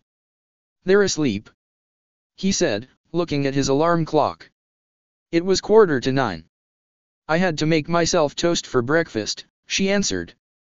"They must have been really busy last night." Bold rubbed the crust out of his eyes. Huh. That was something. Mom and Dad were still asleep? Shikamaru was gonna be pissed. His old man rarely got to work later than 8, and sometimes had to leave as early as 7 or 6:30. There was no rest for the weary, not when they were Hokage, and Naruto's assistants were probably pulling their hair out right about now. And their mom was one of the most domestic people they knew. She was someone who lived to care and nurture, usually waking up before anyone else and starting on the day's chores while the morning was still dark. If being a housewife was a career, then Hinata Uzumaki was a single-minded businesswoman. It wasn't unheard of for his parents to sleep late. On special occasions they would stay up past midnight and enjoy themselves, go out dancing or drinking, or have dinner with old friends, and the morning after they might indulge themselves and sleep in a little. But as far as Bold knew, there had been no such event last night. If his parents had gone out, they would have called him to see if he could babysit Himawari. She may have been going into her final year at the academy, but she was still their precious little cinnamon bun. Absent-mindedly, Bold grabbed his phone and checked it to see if they had called him, or tried to. Nope. Nothing. The most recent message was a dirty joke Chocho had forwarded, and the only missed call had been from Mitsuki at around 8 the previous night. The last call on record from either his mom or dad's personal phones, or the house phone, was 3 days old, from before he and his team had set out on their previous mission. It was possible they'd tried to call him and been unable to get through, but something in Boruto's gut told him that this was unlikely. Maybe they were sick? He should probably check in on them, just to be sure. But first, he should really get Himawari to school. "Gimme a moment to get dressed, sis," he said. "Then I'll give you a lift." "Okay." Himawari beamed and walked back out of the room to give her brother some privacy. Moving like greased lightning, liberally abusing the Shunshin no Jutsu to get from point A to point B as quickly as possibly, Bold grabbed some clothes, splashed his face with water, and dressed. He could wash more thoroughly once he got back home, since it was a day off for him anyways. As long as he looked presentable. "All right, come on sis," he said, grabbing Himawari's hand and accepting a thoughtfully proffered piece of toast. "Don't want to be late, do we?" "No we don't." Himawari giggled and held on tight. Taking a moment to focus, Bold kneaded his chakra and sought out the academy in his mind's eye, clinging to a beacon of sorts outside the gate. One moment, they stood in the kitchen of the Uzumaki household. The next, they were at the academy. No transitionary state, no puff of smoke or flash of light, no chirpy tunnel or melting backgrounds. It was so quick that for a nanosecond they existed in both places at once. When it came to the art of the Flying Thunder God, instantaneous was truly instantaneous. Himawari giggled as she let go of her brother's hand, giddy from the rush of getting to experience his hiration. She waved to him and smiled cheerfully, before running in the gate to greet her school friends. "Have a good day at school, sis," he called out to her. "I will, brother," she responded. One of her friends tittered, and another pointed at Bolt and blushed. Himawari beamed and chattered a mile a minute, and soon they were heading inside. Bolt saw one of the boys blushing and staring at Himawari. He narrowed his eyes and glared. The kid paled, quailed, and ducked out of sight, not sure why he felt like someone had just walked over his grave. It took Bolt a moment or two before he was willing to leave. Himawari was so goddamn adorable, he just wanted to protect her forever. She was too precious, the most mo of Imuto. He loved her to bits. Sarada was making herself a late breakfast and trying to forget what she had seen in her parents' bedroom when her dad came stumbling into the kitchen, a haunted look in his eye. "What fresh hell is this?" he muttered to himself, running a hand through his hair and leaning weakly on the counter. He was pale, like he had just seen a ghost, and his clothes also looked rather bedraggled, as if he'd gotten dressed one-handed in the dark while desperately fighting off a horny fangirl. And then his face reddened suddenly, as if he was remembering how pleasantly shaped said fangirl's body had seemed lying next to him. His gaze was distant and glassy. "You and Mom go out drinking last night?" Sarada said neutrally. She avoided looking at him as she mixed a light drizzle of honey into her oatmeal. Sasuke gave her a bewildered look. "Is that woman really your mother?" he asked, a hint of something like miserable disbelief in his tone. Sarada replied with a baleful stare. A vein throbbed in her forehead. "Dad," she said dangerously, her Sharingan flashing to life. "Don't you dare start that again." Sasuke did not quail. He had his pride. So he swallowed the fear that welled up at the look on the girl's face and focused on another part of her statement. Namely, "Why do you keep calling me Dad?" Sarada stared at Sasuke. She reached into the cutlery drawer. Very slowly, she took out a butcher's knife. For a moment, she didn't do anything else. She just looked at Sasuke with her Sharingan active and a butcher's knife in hand. The killing intent rolling off of her was Jonin grade, at the very least, on par with the likes of Zabuza Mamakai. She could have done better, of course, but he was family. This was basically just a mild scowl in the Uchiha household. If Sarada wanted, she could have dropped an elephant simply by glaring. No Sharingan, just Saki. Sasuke, being in fact an inexperienced 12-year-old who had never before encountered this sort of killing intent, wet himself. Just a little bit. "That's not a funny joke, Dad," Sarada said, her voice as cold as ice. "We've had more than enough drama over this crap. We don't need any more." "Okay." Sasuke whimpered. Try as he might, he could not regain his composure. Is this some kind of genjutsu? He wondered to himself. I need to break out of it. He reached for the knife in Sarada's hands, a hint of desperation in his expression. She pulled it back and gave him a disbelieving look. "You're drunk, aren't you?" she said. "Geez, Dad. If you think you're trapped in a genjutsu, just activate your Sharingan." Sasuke twitched. "Don't patronize me," he growled. "Just because I haven't activated my Sharingan yet doesn't mean I can't beat him. I'll find a way to get stronger, stronger than anyone, and then I'll kill that man, and restore my clan's honor. Even if I don't have the Sharingan yet." A beat. Sarada adjusted her glasses. "You have it right now," she deadpanned. "Huh," said Sasuke, doing a double take. "Sharingan," she said. "You've had the Sharingan since before I was born. And restoring our family's honor? Exactly who are you planning to kill, Dad? Did you hit your head or something?" Sasuke blinked. "Wait. What did you just say? Seriously, did you hit your head or something?" "No," Sasuke said, shaking his head. "The first thing. About the Sharingan. You've had it since before I was born," Sarada said slowly, frowning. Sasuke scowled. No, he said. "That can't be right. You're older than me." Sarada was at a loss for a moment. She looked deeply bemused, and the annoyance was gone. She set the knife on the kitchen counter. "Dad, are you okay?" she said. "Seriously. Maybe you should go lie down. I'll get you a..." She stopped, coming up short. Something clicked. Her eyes went wide. Her jaw dropped. She stared at her father in slowly dawning disbelief. "Say, if I'm older than you, how old are you, then?" she asked slowly. 12, her father said bluntly, looking at her as if this was the most obvious thing in the world. Sarada's eye twitched. Oh god damn it, Boruto. She sighed. "Okay. Dad? Sasuke? How long has it been since you graduated?" Sasuke's expression darkened. I thought I'd already graduated." he muttered. But then that idiot comes along and says we haven't taken the real test yet. Humph. I have to be getting there soon, actually. Sarada tried not to hyperventilate. Mom. She called upstairs. Sakura? How old are you? 12.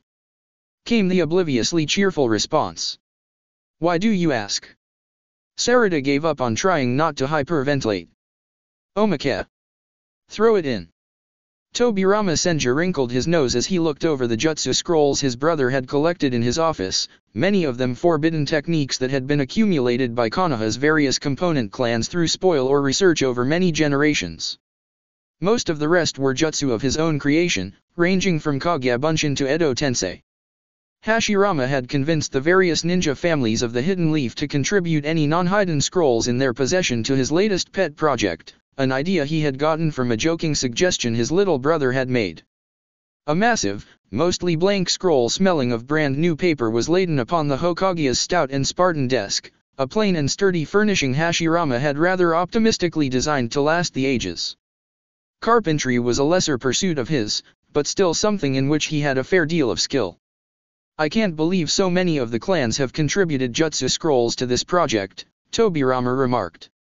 I was sure they would want to hoard as much knowledge to themselves as they could. He picked up a particularly old and worn scroll, small and quite dusty despite surely having been handled very recently. Hashirama beamed. Yes, it's wonderful, isn't it? They've shown such a willingness to work together and consolidate all the most dark and dangerous arts of this village into a single compendium. It almost brings a tear to my eye. Surely, this is a sign of great things.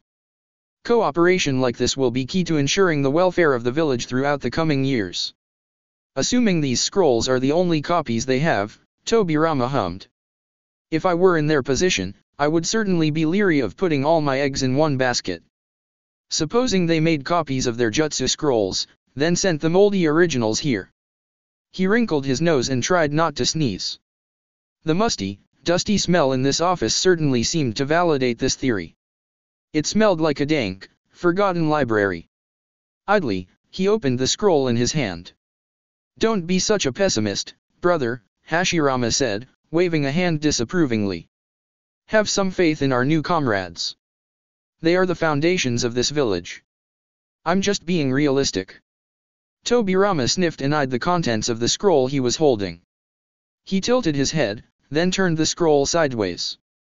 After a moment of staring at this, he flipped it upside down. I can't read a word of this. Yes, some of these scrolls do appear to be written in rather esoteric modes, Hashirama said absent-mindedly, grinding up some more ink. Esoteric nothing, Tobirama scoffed. I can barely even read the name of the jutsu. And might I remind you that I am an expert on forgotten dialects and ancient modes of writing? This could be written in cuneiform or hieroglyphs and I would comprehend it more readily. Hashirama laughed. What, is it a cipher of some sort? He asked. If it is, then it's a code of such subtlety and complexity as I have never seen. Ah, let me see it. Surely you're exaggerating. Tobirama rolled his eyes and tossed the scroll to his brother. Hashirama took one look at it and blanched. What is this, oracle bone script? How old is this scroll? A bit of the edges crumbled to dust at his touch. I'd think it was antediluvian, from the look of it, Tobirama drawled.